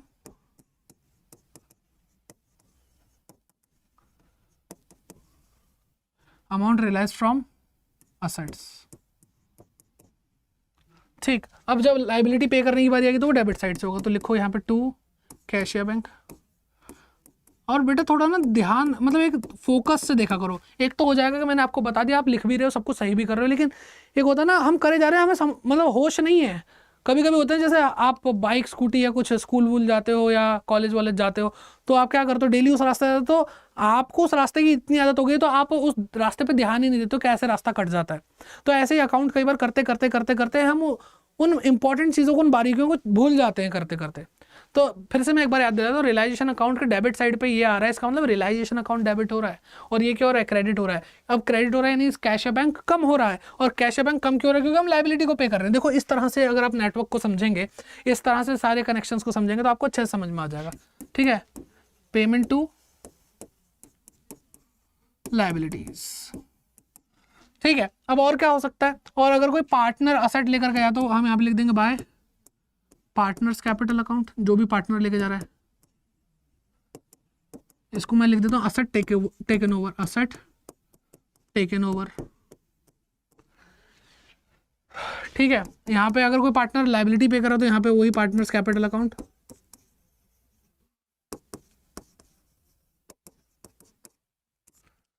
ठीक है, लाइबिलिटी सेटल्ड बाय पार्टनर।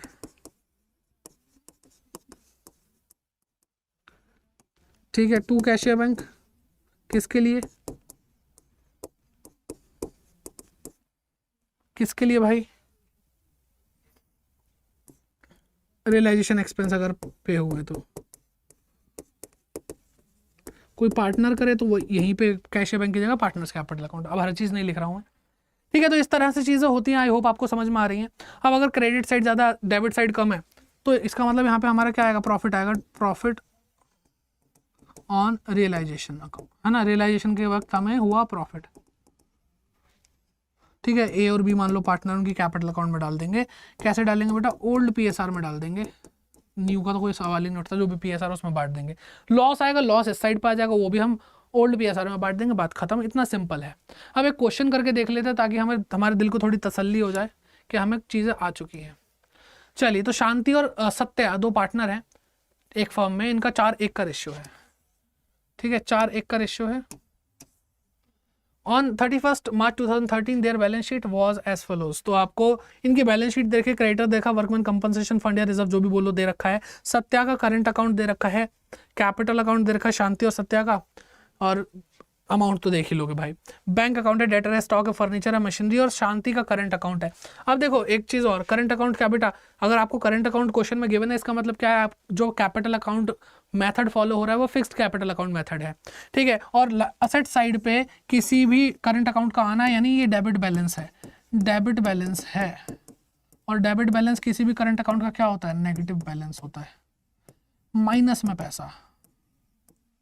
ठीक है, मतलब ये चीज़ ना आपको अपने आप को रिवाइज कराते रहना। आप अकाउंट में कभी भी फेल नहीं हो सकते, फेल इन द सेंस कभी भी कोई भी गलती नहीं करोगे अगर धीरे धीरे परफेक्शन की तरफ आपको चीज़ें लेके जाएंगे। अगर बार बार देख देख के एनालाइज करते रहोगे, मैं नहीं भी बताऊंगा तो आप वही ट्रीटमेंट करोगे जो आप नॉर्मली सही तरीके से करते हो। बट एक बार अपने आप को याद दिला देने से हर चीज़ रिफ्रेश होती रहती है, और जो इंसान चीज़ों को रिफ्रेश कर करके पढ़ता रहता है उसकी नॉलेज कभी भी अब आउटडेटेड नहीं होती, ठीक है ना, हमेशा नई रहती है। चलिए, तो आगे क्या दिया है, आगे हमें कुछ पॉइंट्स दिए हैं और लिखा है प्रिपेयर रियलाइजेशन अकाउंट। हमने कहा बना देंगे। तो सबसे पहले तो हम क्या करेंगे भाई, जितनी भी असेट हैं उनको लेकर के जाएंगे। अब किन के कौन कौन सी, बैंक तो लेकर जाना नहीं है, डेटर लेके जाएंगे, स्टॉक लेकर जाएंगे, फर्नीचर और मशीनरी लेके जाएंगे, ठीक है। और ये असेट साइड पे भले ही दे रखा है लेकिन ये असेट नहीं है, ये एक लाइबिलिटी का नेगेटिव बैलेंस है। तो हम debtor stock furniture machinery, debtor stock furniture machinery लेके जा रहे हैं। तो लिखो यहाँ पे 2 सन्ड्री असेट्स, यानी भिन्न भिन्न प्रकार की assets, debtor stock furniture machinery, ठीक है। चलिए, तो कितना है, 60 85 1 31, 60 85 80 60 85 1 लाख और 1,30,000, इसको टोटल करके फाइनल अमाउंट अंदर लिखेंगे, अभी कर देंगे, टेंशन ना लो। अब लायबिलिटी साइड से उठाते हैं किस किस को उठाना है। तो भाई देखो, ये यहाँ पे इसका कोई क्लेम दे रखा नहीं दे रखा हमें नहीं पता, ये किसी असेट से रिलेटेड नहीं है, तो ये वाला जो फंड है, ये जो रिजर्व है, ये नहीं लेके जाएंगे। हम क्या क्या लेकर जाने वाले हैं, हम क्रेडिटर को लेकर के जाने वाले हैं, और क्रेडिटर को ही लेकर जाने वाले हैं, और कुछ हमारे पास है नहीं लायबिलिटी। कितना है भाई, अमाउंट तो देखा नहीं, 45,000 है ना, 45,000। लो भाई, लिखा हमने बाय क्रेडिटर्स 45,000। इसका टोटल करना शुरू करो भाई। तो 2,30,000, ठीक है, और 85 जोड़ दो तो क्या आ जाएगा भाई, 3,15,000, 3,15,000 और 60, 3,75,000 आ जाएगा, ठीक है। कोई गलती हो भाई मुझसे मैथमेटिक्स में, कैलकुलेशन में, जल्दबाजी में, तो बता देना मुझे। ओके, फिर बात करते हैं, Shanti took over 40% of the stock at 10%। बेटा ध्यान से पढ़ना, यहाँ पे मैंने आपको, मतलब मैं बता दूं, लैंग्वेज का ध्यान रखोगे तो आपसे गलतियां कम होंगी। Shanti took over 40% of the stock, stock का 40% लिया और उसमें भी 10% कम पे लिया, ठीक है, उसकी बुक वैल्यू के। And the remaining stock was sold for 40,000। तो यहाँ पे पहले तो टेकन ओवर, शांति लेकर के जा रही है, शांति स्टॉक लेकर के जा रही है 85,000 का। अब 85,000 का स्टॉक लेके जाया जा रहा है, उसका भी 40%, 0 से 0 0 0, 2 0 लगा दो, 4 से मल्टीप्लाई कर दो, 20 का 0 हासिल लगा 2, 32 और 2 34,000, ठीक है। आई होप यही है, 34,000 आना चाहिए। ओके, अब इसका भी 10% कम, इसका भी 10% कम, तो 34,000 का 10% का 3400 रुपये होता है भाई। अब अगर मैं करके देखूं तो भाई -600 आ रहा है यहाँ पे, ठीक, 600 आ रहा है, 0 आ रहा है और 3 आ रहा है, तो 30,600 रुपये भाई जो शांति लेकर गई है, 30,600 रुपये में 40% ऑफ स्टॉक। तो लिखो यहाँ पे बाय शांतिज कैपिटल अकाउंट, ठीक है, 40% स्टॉक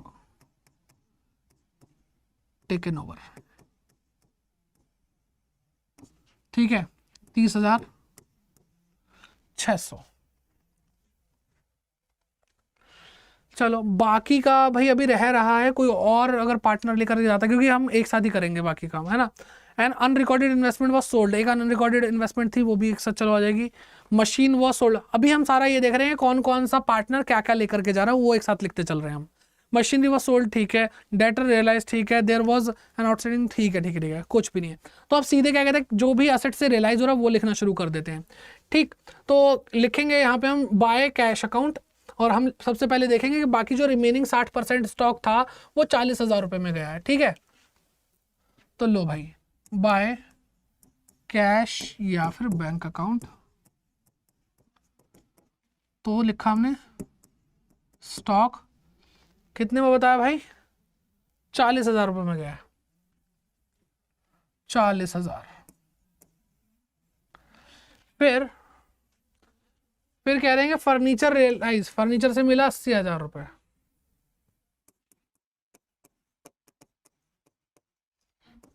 फर्नीचर 80,000 रुपये, 50 कितने का था भाई, 1 लाख का था। भाई बुरे वक्त में कौन ही हर इंसान फायदा उठा रहा है।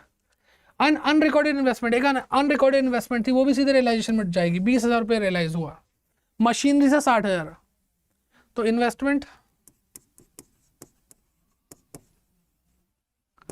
20,000, मशीनरी से 60 हुआ ना, मशीनरी ठीक है। डेटर से 55,000,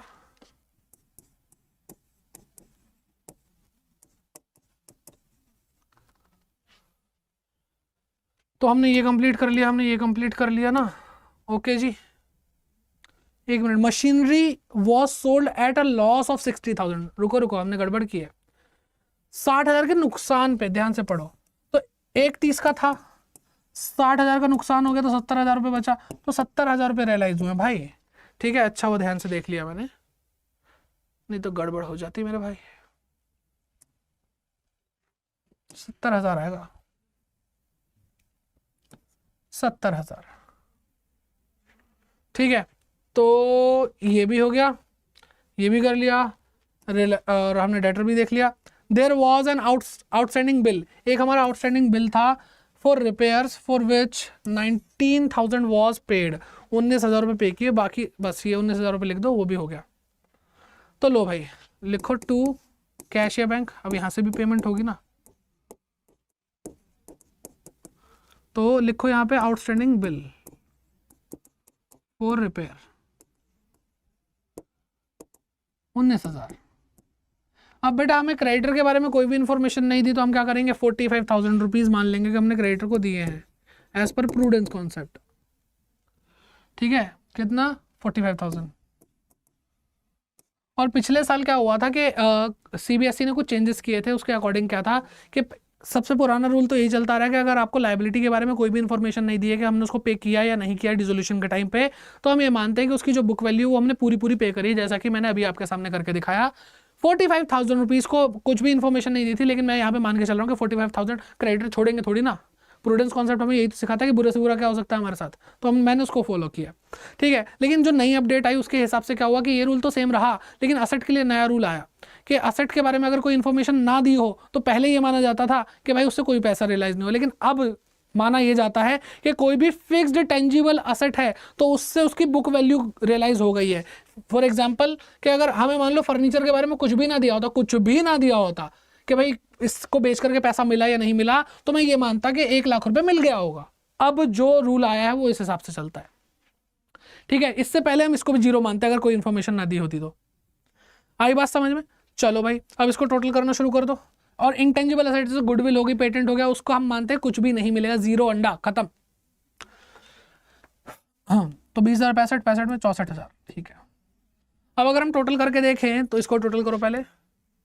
ठीक है, तो ये 1 लाख हो गया, इन दोनों को जोड़ दिया हमने तो, और ये 1,10,000 हो गया, यानी टोटल हो गया 2,10,000 और 55,000 कितना, 2,65,000। आपने अपना जोड़ने का स्टाइल ही चला गया। अब 2,65,000, 30,000, 45,000। अब मुझे क्यों लग रहा है लॉस सा आ रहा है, चलो टोटल करके देख लेते हैं। तो इधर का टोटल क्या है, 0 0 0 3 0 9 6 7 13 का 3 कैरी किया 1 और 4, तो 4,39,000 आ रहा है। इधर का 4,39,000 किसी भी कीमत पे नहीं हो सकता, तो यानी टोटल इधर का ही ज़्यादा है, 4,39,000 आ रहा है। अब इधर सिंपल सी बात है, इधर फिर लॉस आ रहा है by loss on realisation, loss on dissolution या रियलाइजेशन। कौन है भाई पार्टनर, शांति और सत्या है, 4:1 का रेशियो। ठीक है, अच्छा कुछ रह तो नहीं गया, अच्छा ये रह गया बेटा वर्कमैन कम, लेकिन वो तो इसमें जाएगा, रियलाइजेशन में नहीं आने वाला। ठीक है, यहाँ पे भी रियलाइजेशन में नहीं आने वाला, बैंक भी रियलाइजेशन में नहीं आने वाला, इसका भी कुछ, ठीक है, सब कुछ कर लिया भाई, ये भी सब कुछ कर लिया, ठीक है, करेक्ट कर रहे हैं भाई। चलो शांति सत्या 4,39,000 टोटल, इधर का सेम आएगा, बैलेंसिंग कर रहे हैं, ठीक है।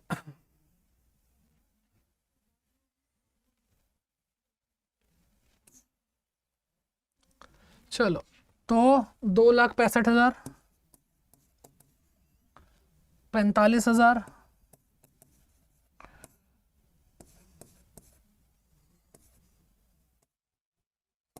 3,10 में तो हाँ, तो 40,600 रुपये हो रहा है, एक मिनट, 3,10, हाँ 40,600 हो रहा है, 3,40,600।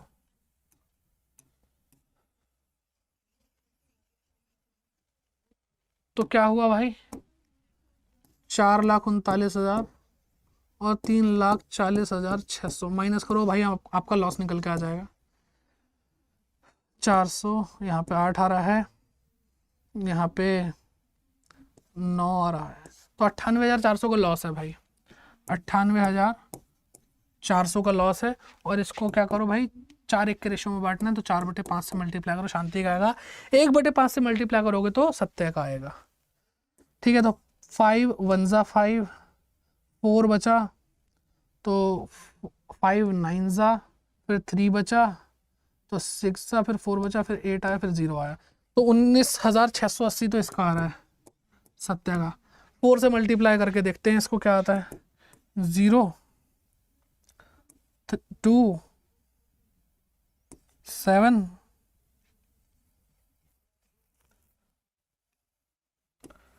8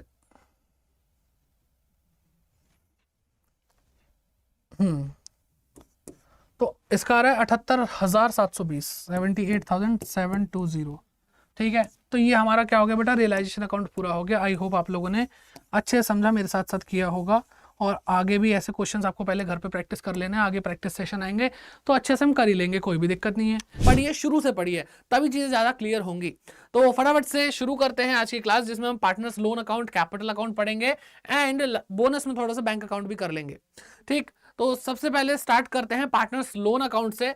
अब आपको अगर पिछली क्लासेस का थोड़ा सा याद दिलाऊं, तो मैंने आपको बताया था कि हम प्रायोरिटी वाइज पेमेंट करते हैं जब डिसोल्यूशन होता है, यानी बिजनेस को बंद किया जाता है। तो उसके बारे में अगर हम बात करें, तो सबसे पहले थर्ड पार्टी को पे किया जाता है थ्रू रियलाइजेशन अकाउंट, फिर पार्टनर लोन को पे किया जाता है, जो आज हम पढ़ने वाले हैं। उसके बाद अगर पैसा बच जाता है, जो भी एसेट से रियलाइज हुआ होता है, तो हम वो देते हैं कैपिटल अकाउंट को, मतलब कैपिटल्स पे करते हैं पार्टनर्स की।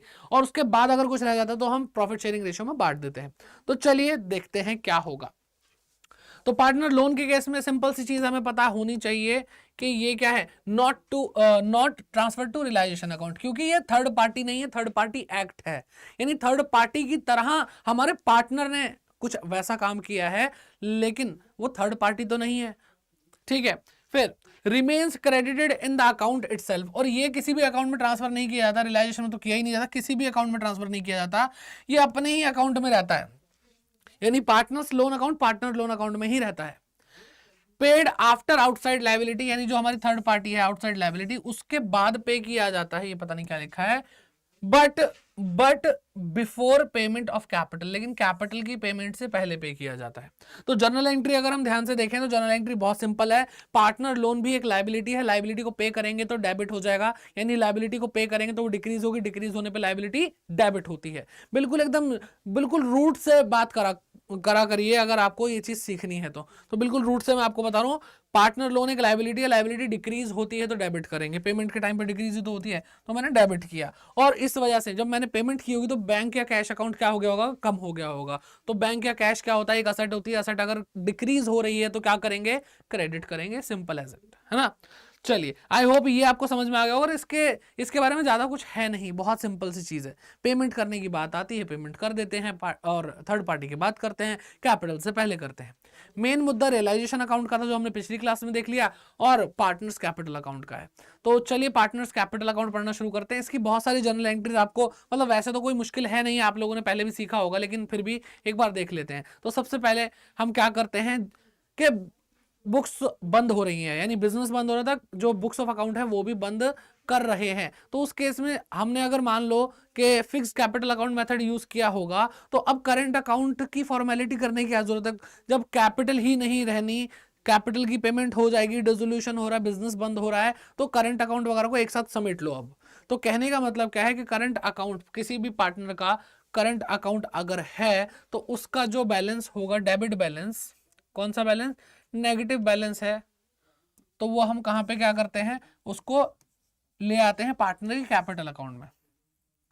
ठीक है, और जैसे ही नेगेटिव बैलेंस आएगा तो कैपिटल और कम हो जाएगी। ठीक है, इसके बाद अगर पॉजिटिव बैलेंस है, यानी क्रेडिट बैलेंस है किसी भी पार्टनर के करंट अकाउंट का, तो वो क्या होगा बेटा, कैपिटल में आएगा तो कैपिटल इंक्रीज हो जाएगी, और कैपिटल इंक्रीज होती है तो क्या होता है, क्रेडिट करते हैं। सिंपल है। फिर क्या होता है, प्रॉफिट एंड लॉस अकाउंट है, जनरल रिजर्व है, यानी जो भी एक्यूमुलेटेड प्रॉफिट है, रिजर्व्स हैं, वो पार्टनर की कैपिटल में ट्रांसफर किया जाता है और पार्टनर की कैपिटल को बढ़ा दिया जाता है। बार बार बताने की जरूरत नहीं है, कैपिटल जब भी बढ़ती है तो हम क्या करते हैं, क्रेडिट करते हैं। ठीक है, सेम अब अगर आगे हम देखें तो अगर कोई प्रॉफिट एंड लॉस अकाउंट का लॉस है, या फिर कोई deferred revenue expenditure accumulated loss वगैरह है, तो वो सारी चीजें जब ट्रांसफर होंगी कैपिटल अकाउंट में, तो कैपिटल कम हो जाएगी और डेबिट हो रहा होगा। ठीक है, चलिए फिर अगर रियलाइजेशन अकाउंट बनाया है और रियलाइजेशन अकाउंट से प्रॉफिट आया है, क्या आया है, प्रॉफिट आया है, तो प्रॉफिट भी प्रॉफिट शेयरिंग रेशियो में कैपिटल अकाउंट में ऐड कर दिया है और कैपिटल क्या हो जाएगी, इंक्रीज हो जाएगी। अगर रियलाइजेशन अकाउंट से लॉस आया है, लॉस आया है, तो वो भी पार्टनर के कैपिटल अकाउंट में चला जाएगा और कैपिटल कम हो जाएगी, यानी डेबिट हो जाएगी। ओके, फिर बात करते हैं पार्टनर के कैपिटल की पेमेंट करने की। जब सब कुछ हमने सारे क्रेडिट करंट अकाउंट के बैलेंसेस सेट कर दिए, हमने accumulated profit, loss, reserve, fictitious asset सब कुछ सेट कर दिया, और रियलाइजेशन अकाउंट का प्रॉफिट लॉस ले आए, और जो भी टेक ओवर वगैरह करी होगी तो उस टाइम पे हमने एंट्री रियलाइजेशन के टाइम पे सीख लिया, सब कुछ हो गया। अब एट द एंड कैपिटल का बैलेंस बचा है, कैपिटल का बैलेंस बचा है, या तो वो नेगेटिव बैलेंस हो सकता है या पॉजिटिव बैलेंस हो सकता है। हो सकता है कि आपने, आपकी जो बैलेंस आ रहा है कैपिटल अकाउंट का, वो क्या हो रहा है बेटा, वो नेगेटिव है, यानी डेबिट बैलेंस है। उस केस में क्या होगा, हर पार्टनर को पैसा लाना होगा, और जब भी पार्टनर पैसा लाएगा तो बैंक या कैश अकाउंट क्या होगा, इंक्रीज होगा, और उसको हम डेबिट करेंगे। तो हमने क्या कर दिया भाई, इसको डेबिट कर दिया, और पार्टनर की कैपिटल जब लाने पे इंक्रीज होती है तो ये इंक्रीज हो गई। ओके, लेकिन अगर बैलेंस आता है क्रेडिट बैलेंस, यानी पॉजिटिव बैलेंस, यानी पार्टनर का हक बनता है कि वो अपना पैसा वापस लेकर के जाए, तो अब वो पैसा लेकर जाएगा तो बैंक या कैश अकाउंट क्या हो जाएगा, डिक्रीज हो जाएगा, इसलिए हम उसको क्रेडिट करेंगे, और कैपिटल भी खत्म हो जाएगी क्योंकि वो लेके जा चुके हैं। ठीक है, तो बहुत सिंपल सी एंट्रीज हैं, आई होप आपको समझ में आ गई होंगी, कोई भी दिक्कत नहीं है। आगे बढ़ते हैं और ट्रीटमेंट देखते हैं गुडविल का। गुडविल का ट्रीटमेंट हमें क्या बताता है, देखो गुडविल दो तरह की हमने पहले से ही पढ़ी हुई है, परचेज गुडविल होती है और सेल्फ जनरेटेड गुडविल होती है, उन दोनों के बारे में ही हम आज बात कर रहे हैं। तो देखो, ध्यान से देखो, यहां पे लिखा if goodwill appears in the balance sheet, that means ये परचेज्ड गुडविल है ना, परचेज्ड गुडविल है। और अगर हम बात करते हैं गुडविल डज नॉट अपीयर, तो इसका मतलब क्या है, ये सेल्फ जनरेटेड है, सेल्फ जनरेटेड। ठीक है, तो ये बात देखो ऐसे लिखी थी हमने, शॉर्ट में समझ ली। अब देखो हमने गुडविल को देखा, गुडविल एक असेट है, हमने एसेट से याद है, असेट तो रियलाइजेशन अकाउंट में ट्रांसफर कर दी होगी, बिल्कुल सही बात है।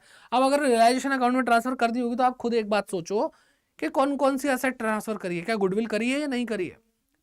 तो एक्चुअल में फिक्टिशियस असेट और कैश या बैंक ट्रांसफर नहीं होता, गुडविल फिक्टिशियस असेट नहीं होती, इसलिए गुडविल भी ट्रांसफर हुई होगी। ठीक है, गुडविल ट्रांसफर हुई होगी, तो ट्रांसफर तब होगी जब बैलेंस शीट में अपीयर होगी, है ना, और अपीयर क्या होती है, परचेज गुडविल होती है।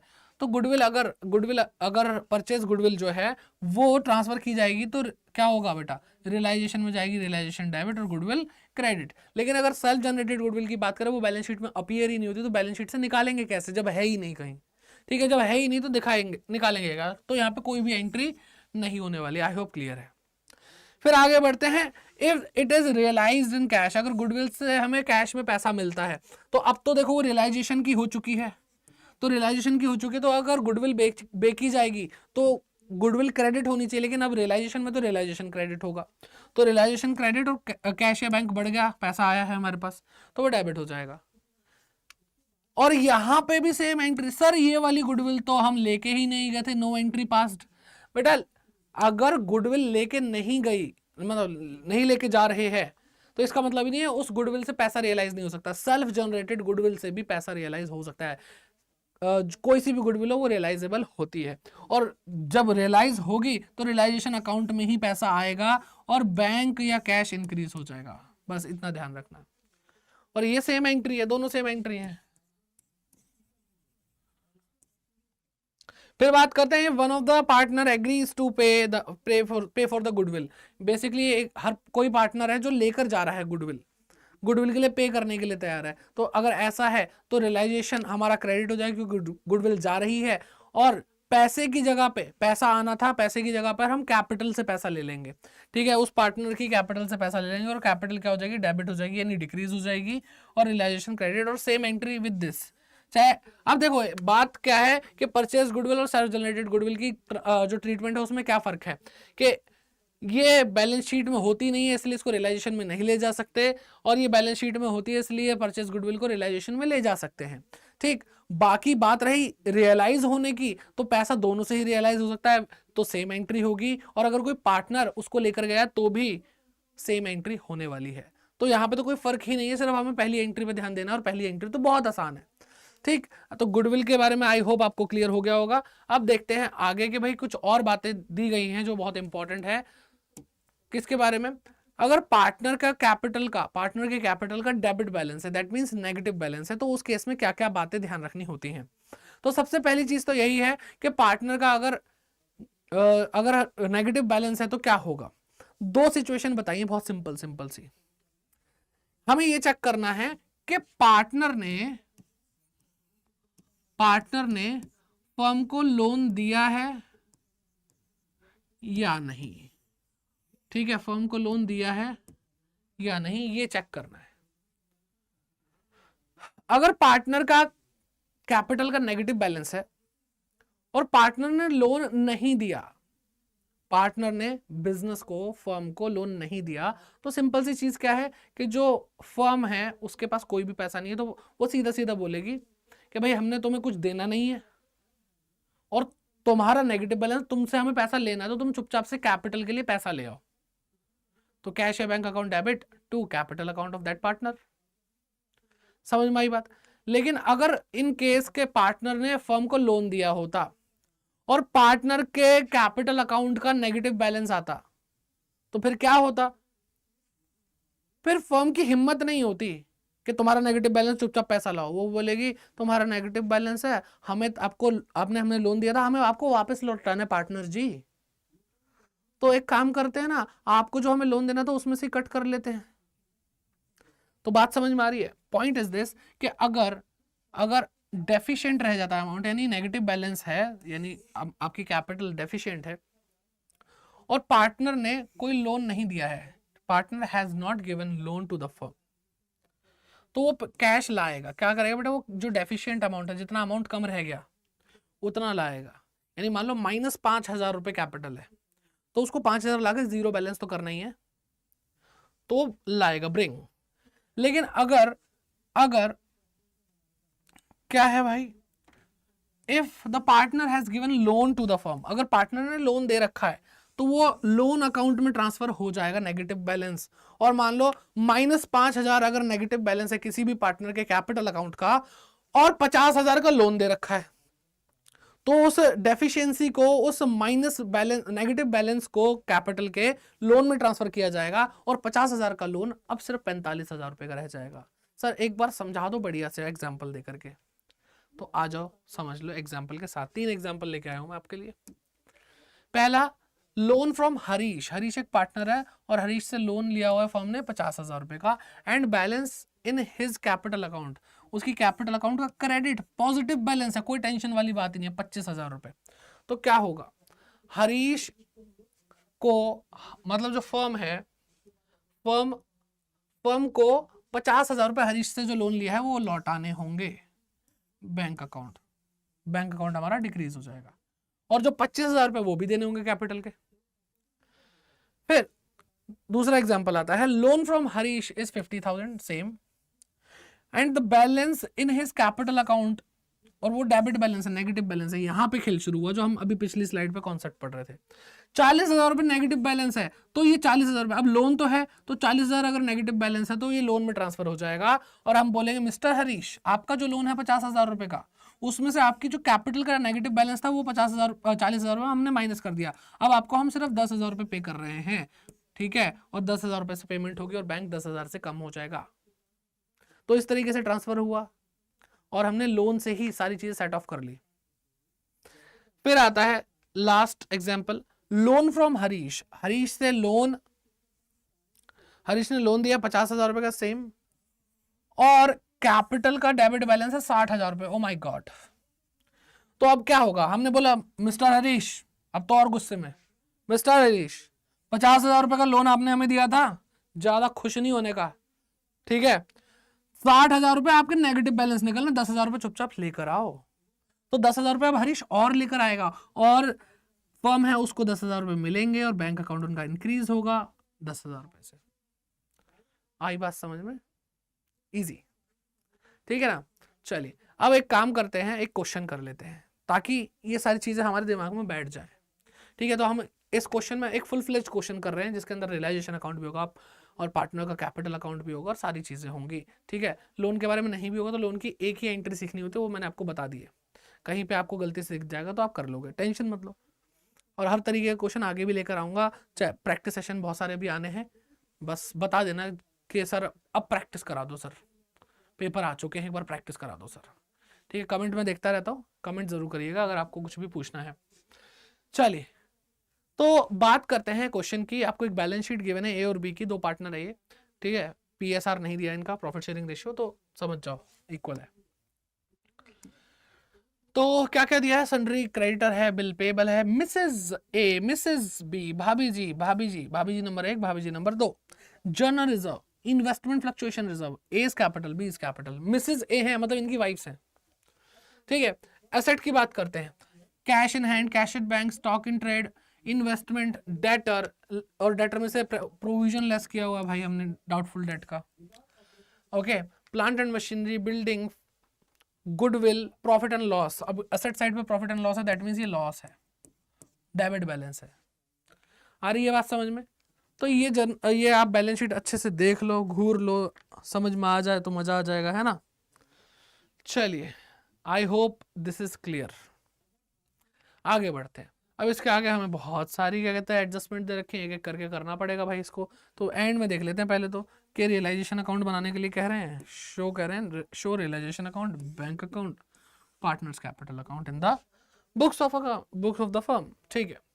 सबसे पहली चीज बोलिए, a promise to pay Mrs, चलो छोड़ दो, पहले एक काम करते हैं, पहले हम असेट लायबिलिटी ट्रांसफर कर लेते हैं। तो भाई देखो कैश और बैंक तो नहीं लेकर जाना, ठीक है, स्टॉक लेकर जाना, इन्वेस्टमेंट लेकर जाना, डेटर लेकर जाना, डेटर से रिलेटेड जो प्रोविजन वो भी लेकर जाना, plant and machinery, building, goodwill, ठीक है, लेकर जानी है। और सर ये प्रॉफिट एंड लॉस, बेटा ये लॉस है, ये असेट नहीं है, इसको हम, और वैसे भी फिक्टिशियस असेट है, कैसी असेट है बेटा, फिक्टिशियस असेट है, और इसको हम क्या करते हैं पार्टनर्स के कैपिटल अकाउंट से राइट ऑफ कर देते हैं, तो ये भी नहीं जाएगा,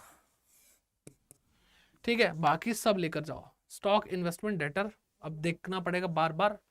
चलो स्टॉक, इन्वेस्टमेंट, डेटर लिखते हैं पहले, 5,000, 10,000 और 20,000।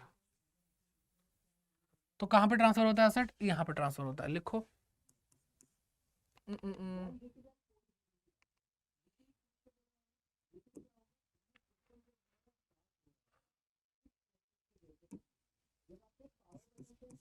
To sundry assets, stock investment debtors, यही था ना। Stock investment debtor 5, 10, 20। अभी जो हमने लिखा था वो कहाँ गया? अरे भगवान, आगे पहुंच गया, रुक जाओ।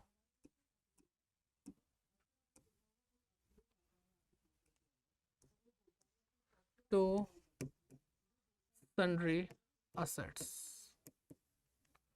स्टॉक 5000,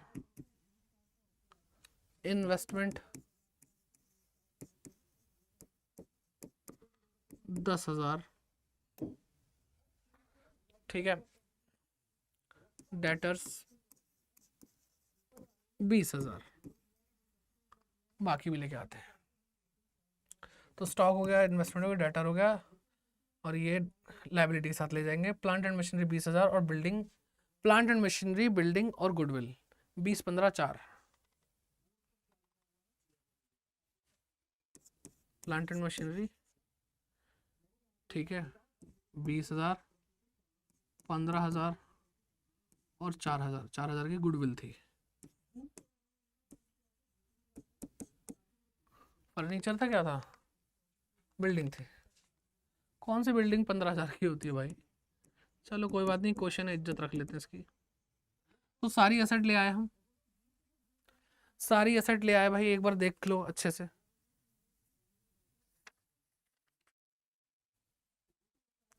ठीक, अब टोटल करके देखते हैं। तो 5 और 15, 20, तो 20, 20, 40 और 60, 60 और 10, 70 और 74,000 रुपये आ गया।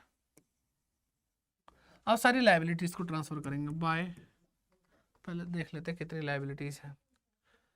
थर्ड पार्टी लाइबिलिटी लेनी है, तो देखो sundry creditor, sundry creditor, bill payable, Mrs A, Mrs B, third party है हमारे लिए, पार्टनर की वाइफ हमारे लिए, ठीक है, रिश्ते बाद में निभाएंगे। जर्नल रिजर्व नहीं आएगा, पार्टनर्स में बढ़ जाएगा, इन्वेस्टमेंट फ्लक्चुएशन पार्टनर में बढ़ जाएगा, तो ये सारी चीज़ें नहीं आएंगी, और बाकी यहाँ तक मिसेज बी तक सारी चीज़ें लेकर जानी है। सन्ड्री क्रेडिटर है, बिल पेबल है, और दोनों भाभीियों का लोन है, ठीक है। बाय सन्ड्री लाइबिलिटीज क्या क्या है? क्रेडिटर्स है,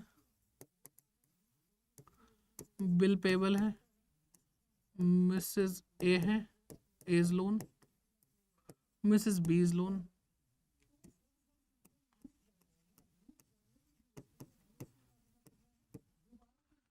ठीक। अमाउंट तो देखा ही नहीं हमने, अमाउंट है 30, 8, 5, 10, 30, 8, 5, 10, 30, 8, 5, 10, तो ये हो गया 40, 45, 45 और 8, 53,000, ठीक है, 53,000। करते चलो, साथ साथ करते चलो भाई। अच्छा एक चीज और रह गई, प्रोविजन रह गया। अच्छा प्रोविजन रह गया, और एक चीज, हाँ ये देखो यहाँ पे क्या है, प्रोविजन रह गया, मैंने बोला था एक साथ निपटाएंगे, ये वाला लेके जाना था हमें, मैंने कहा था लायबिलिटी के साथ। और एक और चीज, इन्वेस्टमेंट फ्लक्चुएशन रिजर्व है, तो एक बात और ध्यान रखें कि जो भी असेट होती है, असेट से रिलेटेड रिजर्व भी लेकर के जाते हैं, तो ये भी जाएगा 2,000 और 1,000, ठीक है। तो मैं लिखता हूं प्रोविजन फॉर डाउटफुल डेट और इन्वेस्टमेंट फ्लक्चुएशन रिजर्व, कितना? पहले तो लाइन मिटाओ ये वाली,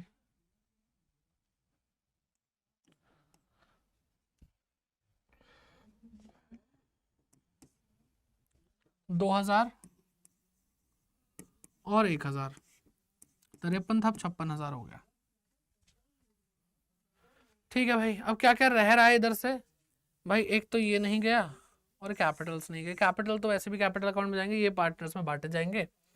और अब तो यहाँ से ये नहीं गया और ये नहीं गया, बस इसकी टेंशन लेनी है।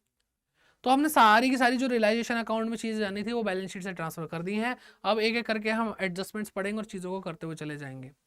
तो पहले आता है ए प्रॉमिस टू पे मिसेस एज लोन, अपनी वाइफ का लोन चुकाने के लिए तैयार है, and took stock in trade, और स्टॉक भी लेके जाने के लिए तैयार है 4000 रुपये का। ठीक है, तो लाइबिलिटी चुकाएंगे, तो देखो लाइबिलिटी पे ऑफ कहाँ से होती है, आती इधर है तो जाती जाएगी यहाँ से, तो यहाँ पे लिखो टू एज कैपिटल अकाउंट। ठीक है,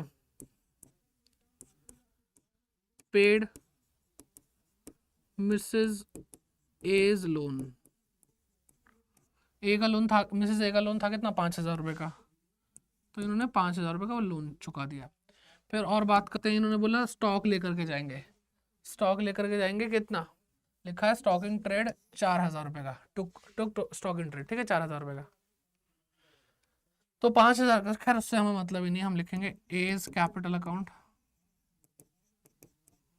ठीक है, टुक स्टॉक कितना 4000 रुपये। ठीक, आइए, तो ये वाला पॉइंट हो गया हमारा फर्स्ट पॉइंट, कुछ नहीं रहता, सब कुछ कर लिया।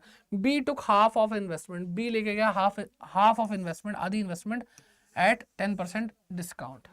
तो इन्वेस्टमेंट थी कितने की, इन्वेस्टमेंट थी 10,000 रुपए की, आधी यानी 5,000 रुपए की लेके गया और उसमें भी 10% डिस्काउंट लिया। 5,000 का 10% होता है 500 रुपए, तो 5,000 की चीज 500 रुपए और कम करके लेके गया, यानी 4,500 रुपए की। तो क्या लेके गया इन्वेस्टमेंट, तो वो भी इधर आएगी, तो लिखेंगे B is capital account took investment कितना 4,500। ठीक है, ये भी हो गया। फिर डेटर रियलाइज्ड 19,000, डेटर से 19,000 मिले। अभी देख लेते हैं कि भाई और बाकी एसेट से क्या हो रहा है, तो एक ही बार हम लिखेंगे बाय कैश या बैंक, और फिर सारी एसेट से जो जो रियलाइज हुआ एक साथ लिख देंगे। तो इसलिए अभी थर्ड पॉइंट को होल्ड पे डालो। फिर बात करते हैं फोर्थ पॉइंट की, creditor and bill payable were due on an average basis. बेटा अगर मैं बोलूँ कि इस क्वेश्चन में सबसे बढ़िया बात क्या है, तो वो ये फोर्थ पॉइंट है। ठीक है, ये बात ध्यान रखना, फोर्थ पॉइंट बहुत बढ़िया है। Creditor and bill payable were due on an average basis of 1 month after 31st March but they were paid immediately. के कहने का मतलब क्या है कि जो क्रेडिटर और बिल पेबल थे, उनकी पेमेंट 31 मार्च के बाद 1 महीने तक और टाइम था, वो तब होनी थी। लेकिन अब भाई फर्म बंद हो रही है, तो 31 मार्च को उन्होंने क्या करा, इमीडिएट पेमेंट कर दी। ठीक है, कैसे, 6% डिस्काउंट के साथ पर एनम। बहुत बढ़िया टॉपिक है। चलो अभी बताते हैं, और कोई लाइबिलिटी तो नहीं है ना हमारी, तो क्रेडिटर और bill payable Mrs A Mrs B तो देख लेंगे ये लोग। ठीक है, प्रोविजन फॉर डाउटफुल डेट और रिजर्व से पेमेंट होनी नहीं है। मिसेस बी के लोन के बारे में बात करिएगा कहीं पे किसी ने, नहीं तो फिर मिसेस बी के लोन को भी हम क्या कर देंगे, हाथों हाथ इनके साथ ही निपटा डालेंगे। तो भाई बात तो नहीं करिए कहीं पे। ठीक है, और कुछ ऐसा जो पे करना हो, रियलाइजेशन एक्सपेंस, हाँ यहाँ पे है 7th पॉइंट पे आपको रियलाइजेशन एक्सपेंस दे रखे हैं 1,000 रुपए के। तो चलो मिसेस बी का लोन, रियलाइजेशन एक्सपेंसेस और फोर्थ पॉइंट एक साथ करते हैं। ठीक, तो जितने भी क्रेडिटर और बिल पेबल हैं उनमें 6% पर एनम के हिसाब से 1 महीने का डिस्काउंट देना है। ठीक, चलो आ जाओ, तो कहां से आया, लाइबिलिटी इधर ट्रांसफर हुई है तो पेमेंट यहां से होगी, तो लिखो टू बैंक अकाउंट, क्योंकि बैंक अकाउंट बनाना ही है तो बैंक अकाउंट लिख रहे हैं। अब क्या क्या पे किया हमने, क्रेडिटर्स और बिल पेबल और मिसेस बीज लोन और रियलाइजेशन एक्सपेंस, पेमेंट इसी की हुई है। रियलाइजेशन एक्सपेंसेस 1,000 रुपए के हैं, बिल्कुल हैं 1,000 रुपए के। फिर मिसेस बी का लोन जितना है उतना, क्योंकि और तो कोई इन्फॉर्मेशन है, 10,000 रुपए पूरे पे किए। फिर बिल पेबल 8,000, अब ध्यान से सुनो, 8,000 का 6% 1 महीने के लिए, क्योंकि 1 महीने पहले ही तो पेमेंट करी, पूरे साल भर थोड़ी ना, तो 6 2 जा और 2 4 जा और 2 0 2 0, 40 रुपए हटा दो भाई। 40 रुपए के डिस्काउंट के लिए मरे जा रहे थे, बताओ, कह रहे नहीं नहीं हमारे 40 रुपए कम करो। तो 8,000 था, 8,000 रुपए में से 40 माइनस कर दो, तो क्या आ गया भाई, 7,960 रुपए पे किए होंगे। ठीक है, इसको हटाओ, सफाई जरूरी है भाई। क्वेश्चन बहुत इंपॉर्टेंट है, और भाई इतना लग के आपको क्वेश्चन कराया जा रहा है, तो साथ साथ आप भी पूरा है ना कोऑपरेट करेंगे। 30,000 इंटू में 6% एक महीने का, तो 6 2 12, दो ये हुआ तो 15,000 आ गया, 2 जीरो यहाँ से उड़ा, 150 रुपये इसने, 150 रुपया, ठीक है। 30,000 में से 150 रुपये डिस्काउंट, अब 150 रुपये घटाएंगे तो भाई क्या आएगा, 29,850, ठीक है। टोटल करेंगे इसका, टोटल बताओ क्या आना चाहिए इसका, इसका आएगा 50 और 110, ठीक है। इसका आ जाएगा भाई 48,810, 48,810 रुपये, ठीक है। हमें समझ में आ गया। हमने क्या क्या कर लिया, हमने फोर्थ पॉइंट यानी क्रेडिटर और बिल पेबल वाला पूरा कर लिया, मिसेस बी का लोन चुका दिया, और रियलाइजेशन एक्सपेंस वाला टॉपिक भी कर लिया। तो लो भाई चलो इस पे लगाओ टिक। एक तो ये हो गया हमारा, इसमें कुछ रह तो नहीं गया, बिल्कुल भी नहीं रह गया। फिर हमने ये वाला पॉइंट भी कर लिया रियलाइजेशन एक्सपेंसेस का, ठीक है।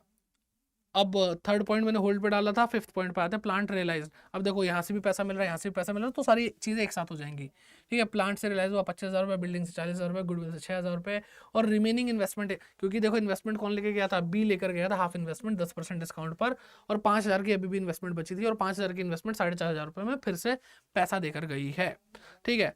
तो प्लांट, बिल्डिंग, गुडविल और इन्वेस्टमेंट और डेटर, आ जाओ लिखते हैं।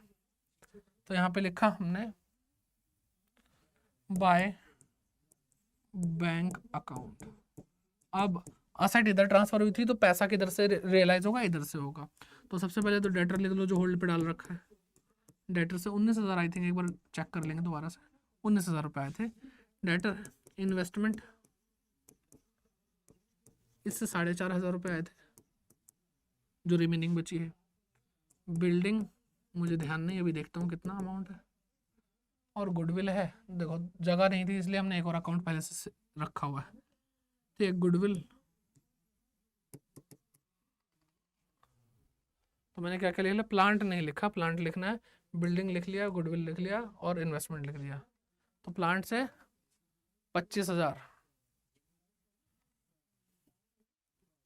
प्लांट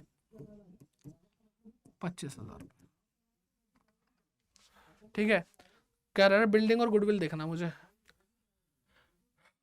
तो ये वाला पॉइंट भी हो गया। थर्ड 19,000 रुपये लिख लिया, प्लांट से 25,000 रुपये लिख लिया, बिल्डिंग 40 और ये 6, बस यही रह रहा है, 40 और 6,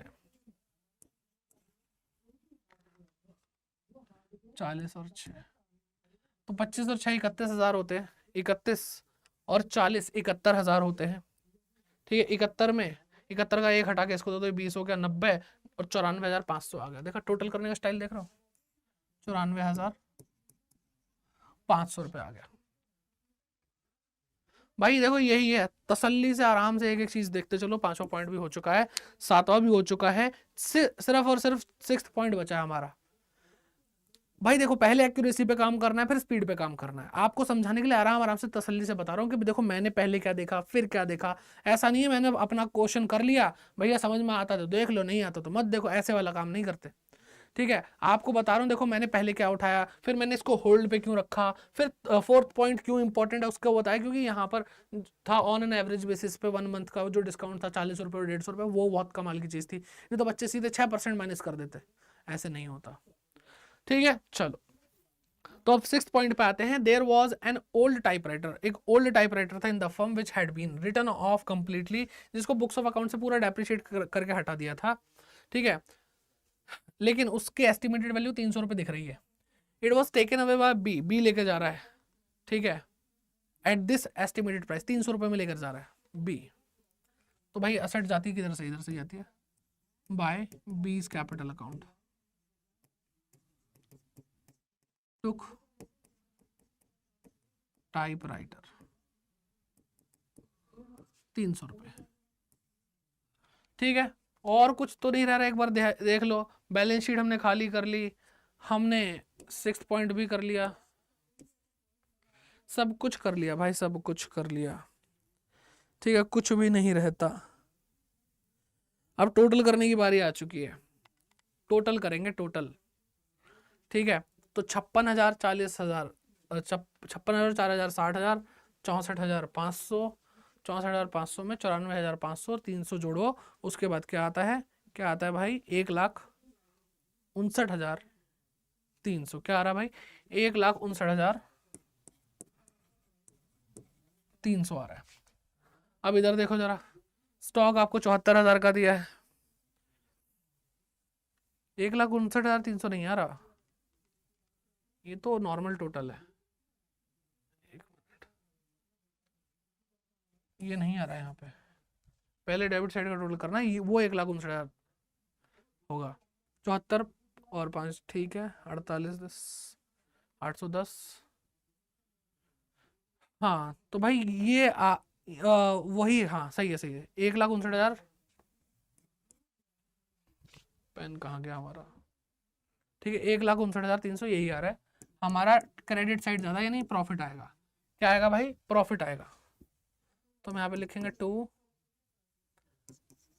प्रॉफिट ऑन रियलाइजेशन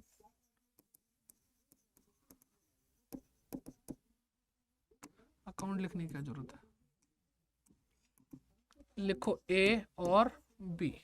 ठीक है, और डेबिट साइड का टोटल करके माइनस करेंगे हम, किस में से माइनस करेंगे भाई, 1,59,300 रुपये में से आएगा 31,490, 31,490 आएगा। और भाई कोई प्रॉफिट शेयरिंग रेशो नहीं दिया तो आधा आधा कर लेंगे, तो भाई 30,000 का आधा करो 15,000, 14,990 का अगर आधा करोगे तो 745 आ रहा है। तो 15,745 और 15,745, और ये हो गया हमारा काम खत्म, 1,59,300 यहाँ पे भी लिख दो। तो हमने क्या कर लिया भाई, हमने रियलाइजेशन अकाउंट बना लिया। अब पार्टनर्स कैपिटल अकाउंट फिर बनाते हैं साथ साथ, है ना। तो पार्टनर की कैपिटल में तो एक तो ये जाने वाला है और जनरल रिजर्व जाने वाला है। ठीक है, जनरल रिजर्व कैसे जाएगा भाई, पीएसआर क्या है, इक्वल है तो 5,500 रुपये चला जाएगा, तो 10,000 रुपये पहले तो कैपिटल अकाउंट का बैलेंस डालो।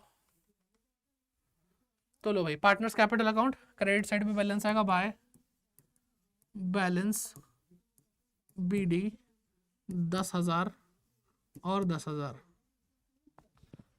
ठीक है, 10,000 और 10,000। ठीक, अब ये देखो सब जा चुका है, अब ये बचा है 5,500 रुपये, ये भी चला गया, ये भी चला गया, ये भी चला गया और ये भी चला गया, सब कुछ ले गए भाई। 5,500 बस जनरल रिजर्व के लिख लो, तो बाय जनरल रिजर्व 5,000 रुपये और 5,000 रुपये, 10 था ना, 10,000 रुपये का जनरल रिजर्व था, आधा आधा बांट देंगे। और कुछ रहता है, हाँ जी सर रहता है, यहाँ पे लाइबिलिटी साइड पूरी हो गई, ये अभी नहीं लेके गए, ये ले गए, ये ले गए, ये ले गए, ये भी ले गए, ये भी ले गए, ये भी ले गए और ये भी ले गए। अब ये लॉस बचा सर, ये भी बांट लो, तो 3,500 रुपये का आधा क्या होता है, 1,750, 1,750। अब ये लॉस है, लॉस बटेगा तो कैपिटल कम होगी, और कैपिटल कहाँ से कम होती है, डेबिट साइड से। तो लिखो यहाँ पे PL account, profit and loss account, 1750 और 1750। ठीक है, अब ये भी चला गया। अब जब कैश या बैंक अकाउंट बनाएंगे तो ये दोनों चीज जाएंगी। अब बैलेंस शीट से अभी फिलहाल के लिए हमें कोई लेना देना नहीं है, यहां से भी हमें कोई लेना देना नहीं होगा, क्योंकि हम रियलाइजेशन अकाउंट से वो सारी चीजें उठा लेंगे। ठीक है, तो अब देखो, पहले डेबिट साइड देख लेते हैं कि ए की कैपिटल, ए क्या लेके, ए ने क्या करा भाई, मिसेस ए का लोन दिया है, तो रियलाइजेशन अकाउंट डेबिट साइड पे दिखा रहा है, तो हम क्रेडिट साइड पे लिखेंगे रियलाइजेशन अकाउंट। लिखो भाई, realisation account paid Mrs as loan. कितना था लोन, हाँ 5,000 रुपये, 5,000 ए ने दिया ना, ए, और यहाँ पे डैश। तो भाई इसका कोई लेना देना नहीं, ये हमने कर लिया, ये बैंक अकाउंट में जाएगा, इससे कोई लेना देना नहीं, तो यहाँ वाला तो हो गया। इधर वाला देखो, यहाँ से कोई लेना देना नहीं, ए ने स्टॉक लिया, उसकी कैपिटल कम करेंगे 4,000 रुपये से, ए लिखो टू रियलाइजेशन अकाउंट, ठीक है, टुक स्टॉक 4,000 रुपये से लेके गया वो, यहाँ पे डैश, और अभी बी कुछ लेके गया है, लिखो भाई बाय रियलाइजेशन अकाउंट। बी क्या लेके गया है, बी तो एक भाई टाइपराइटर भी लेके गया, ये भी एक साथ लिख देंगे 300 रुपये। और बी लेके गया है इन्वेस्टमेंट, तो इन्वेस्टमेंट एंड टाइपराइटर, तो 300 रुपये का टाइपराइटर और 4,500 रुपये की इन्वेस्टमेंट, तो टोटल कितना हो गया 4,800 रुपये। तो इधर का हो चुका था, इधर से कोई मतलब नहीं, ये दोनों हो गया। अब यहाँ पे भी बैंक अकाउंट में जाएगा, और कुछ बचा क्या, ये जाएगा अभी पार्टनर के कैपिटल में, और ये वाला हम टाइपराइटर का ले गए हैं पैसा। अब रियलाइजेशन अकाउंट से प्रॉफिट हुआ है तो 15,745 और 15,745 हम इनकी कैपिटल बढ़ाएंगे। लो भाई बाय रियलाइजेशन अकाउंट, ब्रैकेट में लिखते चलो भाई साथ साथ, क्या है ये, प्रॉफिट ऑन रियलाइजेशन।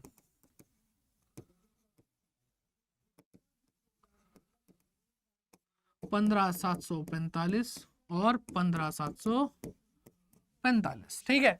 तो भाई कितना आसान है, देखो एक बार चीज हो जाए ना फिर वो चीजें आसान हो जाती है। तो अब भाई मैंने यहाँ पे सब कुछ कर दिया, यहाँ की सारी एंट्रीज ट्रांसफर कर दी, कुछ भी मुझे नहीं लगता कि हम मिस कर रहे हैं, ठीक है। अगर कुछ है तो भाई वो मुझे बता दो क्या मिस कर रहे हैं, ठीक है। तो साफ साफ दिख रहा है 10,000, 5,000, 15, हाँ ठीक है ठीक है, ओके जी बढ़िया एकदम, बिल्कुल सही है, बिल्कुल सही किया है। चलो अब टोटल करने की बारी आ चुकी है, टोटल करते हैं। और टोटल करेंगे तो भाई यहाँ पे बैलेंस सीडी नहीं आएगा, सीधे बैंक अकाउंट से पेमेंट हो जाएगी, ठीक है, सीधे बैंक अकाउंट से पेमेंट हो जाएगी टू बैंक अकाउंट, ठीक है। कैपिटल पेड, और ये कहाँ से आया अमाउंट, ये आया है, ये है बैलेंसिंग फिगर, तो यहाँ पे भी लिख दो बैलेंसिंग फिगर है ये, जो बैलेंसिंग करते वक्त हमने निकाला है। तो ये क्या है भाई, 5 और 5 10 और 10 20, 20 और 15 35,745, 35,745, ठीक है। 35,745 में 35,745 में माइनस करेंगे हम 57,050 रुपये, 5750 रुपये, 5750 रुपये। तो बेटा 30,000 रुपये में सिर्फ 5 रुपये माइनस करने हैं, क्योंकि 5745 ऊपर है 5750 नीचे है, तो 30,000 में 5 रुपये माइनस करेंगे तो 29,995 आएगा। क्या आएगा, 29,995, ठीक है। ये आ गया हमारा बैलेंस, ठीक। अब इधर देखें इसका क्या होगा, 15 और 15 30, 30,745, 30,745। अब इसमें क्या आएगा 30,745, और इसको यहाँ पे सफाई करते हैं थोड़ी सी,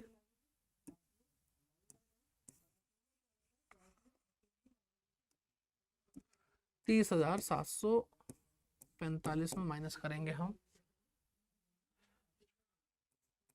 50, 5, अच्छा 6550, ठीक है। तो 5 9, ठीक है 1, और यहाँ पे आ रहा है 24, तो 24,195 आ रहा है भाई, 24,195। चलो भाई अब बैंक अकाउंट बचा, वो भी हम निपटाते हुए चलते हैं, ठीक है। बैंक अकाउंट में पैसा डालना है, तो सबसे पहले तो बैंक एक असेट है, असेट का बैलेंस कहाँ से आता है भाई, इधर आता है, तो बाय बैलेंस बीडी। कितना बैलेंस था हमारे पास, कितना बैलेंस था हमारे पास, हमारे पास बैंक का था 8,000 रुपये, और 500 रुपये हम कैश को बैंक में ही डाल देंगे। अब 8,000 रुपये, और पैसा आएगा तो और इंक्रीज होगा, तो लिखेंगे कैश अकाउंट, कैश आ रहा है हमारे पास 500 रुपये। अब और तो कुछ है नहीं, अब ध्यान से देख लो भाई, पहले बैलेंस शीट को खुशी खुशी देख लो कि हमारा ये भी होगा, ये भी होगा, सब कुछ हो चुका है। जब ऐसा टिक लगते हुए चले जाते हैं ना, बड़ी खुशी होती है। चलो सफाई भी रख लेते हैं अब। तो यहाँ से हमारा काम हो चुका है, इसको अब देखने की जरूरत नहीं, क्योंकि रियलाइजेशन अकाउंट और कैपिटल अकाउंट से पैसा उठा देंगे हम, ठीक है। तो अब मैं क्या करने वाला हूँ, देखो ये लो, इससे कोई लेना देना नहीं, इससे कोई लेना देना नहीं, बैंक अकाउंट ये जो आया है यहाँ कर करके जो हमारा टोटल आया रियलाइजेशन से, आप चाहो तो एक एक असेट लिख दो ठीक है, लेकिन मेरा ये मानना है रियलाइजेशन अकाउंट 48,810 सीधे लिखने में फ़ायदा है। 48,810, अरे भाई ठीक है। तो रियलाइजेशन हमने वो पे किया है, पे किया तो यहाँ पे आ जाएगा लो बाय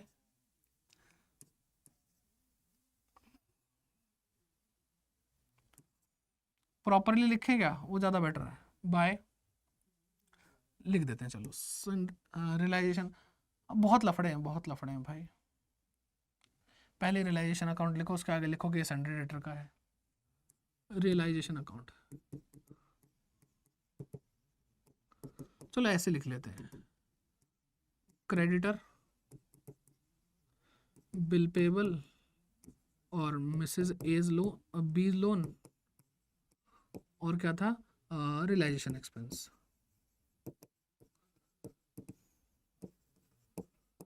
ठीक है, इसका था 7,960 रुपये बिल पेबल का, और इसका 10,000 रुपये था, और इसका 1,000 रुपये था जहाँ तक है। और मिस क्रेडिटर का देख लेते हैं कितना है, 29,850। हाँ ठीक है ठीक है ठीक है, 29,850, 48,810 रुपये इस तरह से हमने पे किए हैं। अब रिसीव भी किए हैं भाई हमने रियलाइजेशन से पैसा, तो लिखो रियलाइजेशन अकाउंट, असेट्स। ठीक है, डेटर है, इन्वेस्टमेंट है, बिल्डिंग है। ठीक है, डेटर, इन्वेस्टमेंट,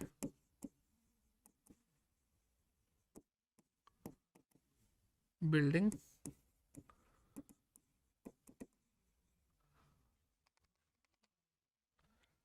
बिल्डिंग 40,000 की थी ना, हाँ 40,000 की। गुडविल और प्लांट,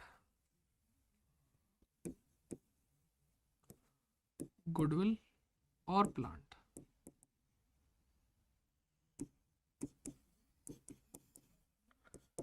और ये क्या आ रहा था 94,500।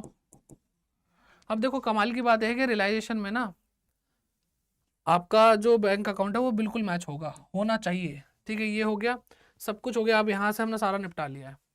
ठीक है, ये भी निपटा लिया है, इसकी ज़रूरत नहीं है, इसकी भी ज़रूरत नहीं है, रियलाइजेशन खाली कर दिया हमने। अब कैपिटल अकाउंट में देखते हैं, बैंक अकाउंट का कोई जिक्र है, यहाँ तक तो कोई जिक्र नहीं, सिर्फ ये वाला होगा, और यहाँ तक भी कोई जिक्र नहीं है। तो 29,995 और 24,195 बैंक अकाउंट से पे किया है। तो by A is capital account जो पेमेंट हो रही है, by B is capital account. ठीक है, 29,995 और 24,195 टोटल करोगे तो भाई बराबर आएगा। टोटल करोगे तो क्या आएगा, बिल्कुल बराबर आएगा। तो आप क्या क्या टोटल आ रहा है इसका, एक बार बता देना मुझे। ठीक है, टोटल आएगा इसका 1,03,000 रुपये। क्या आएगा, 1,03,000 रुपये आएगा, और इधर भी 1,03,000 रुपये आएगा। ठीक है, चलो जी।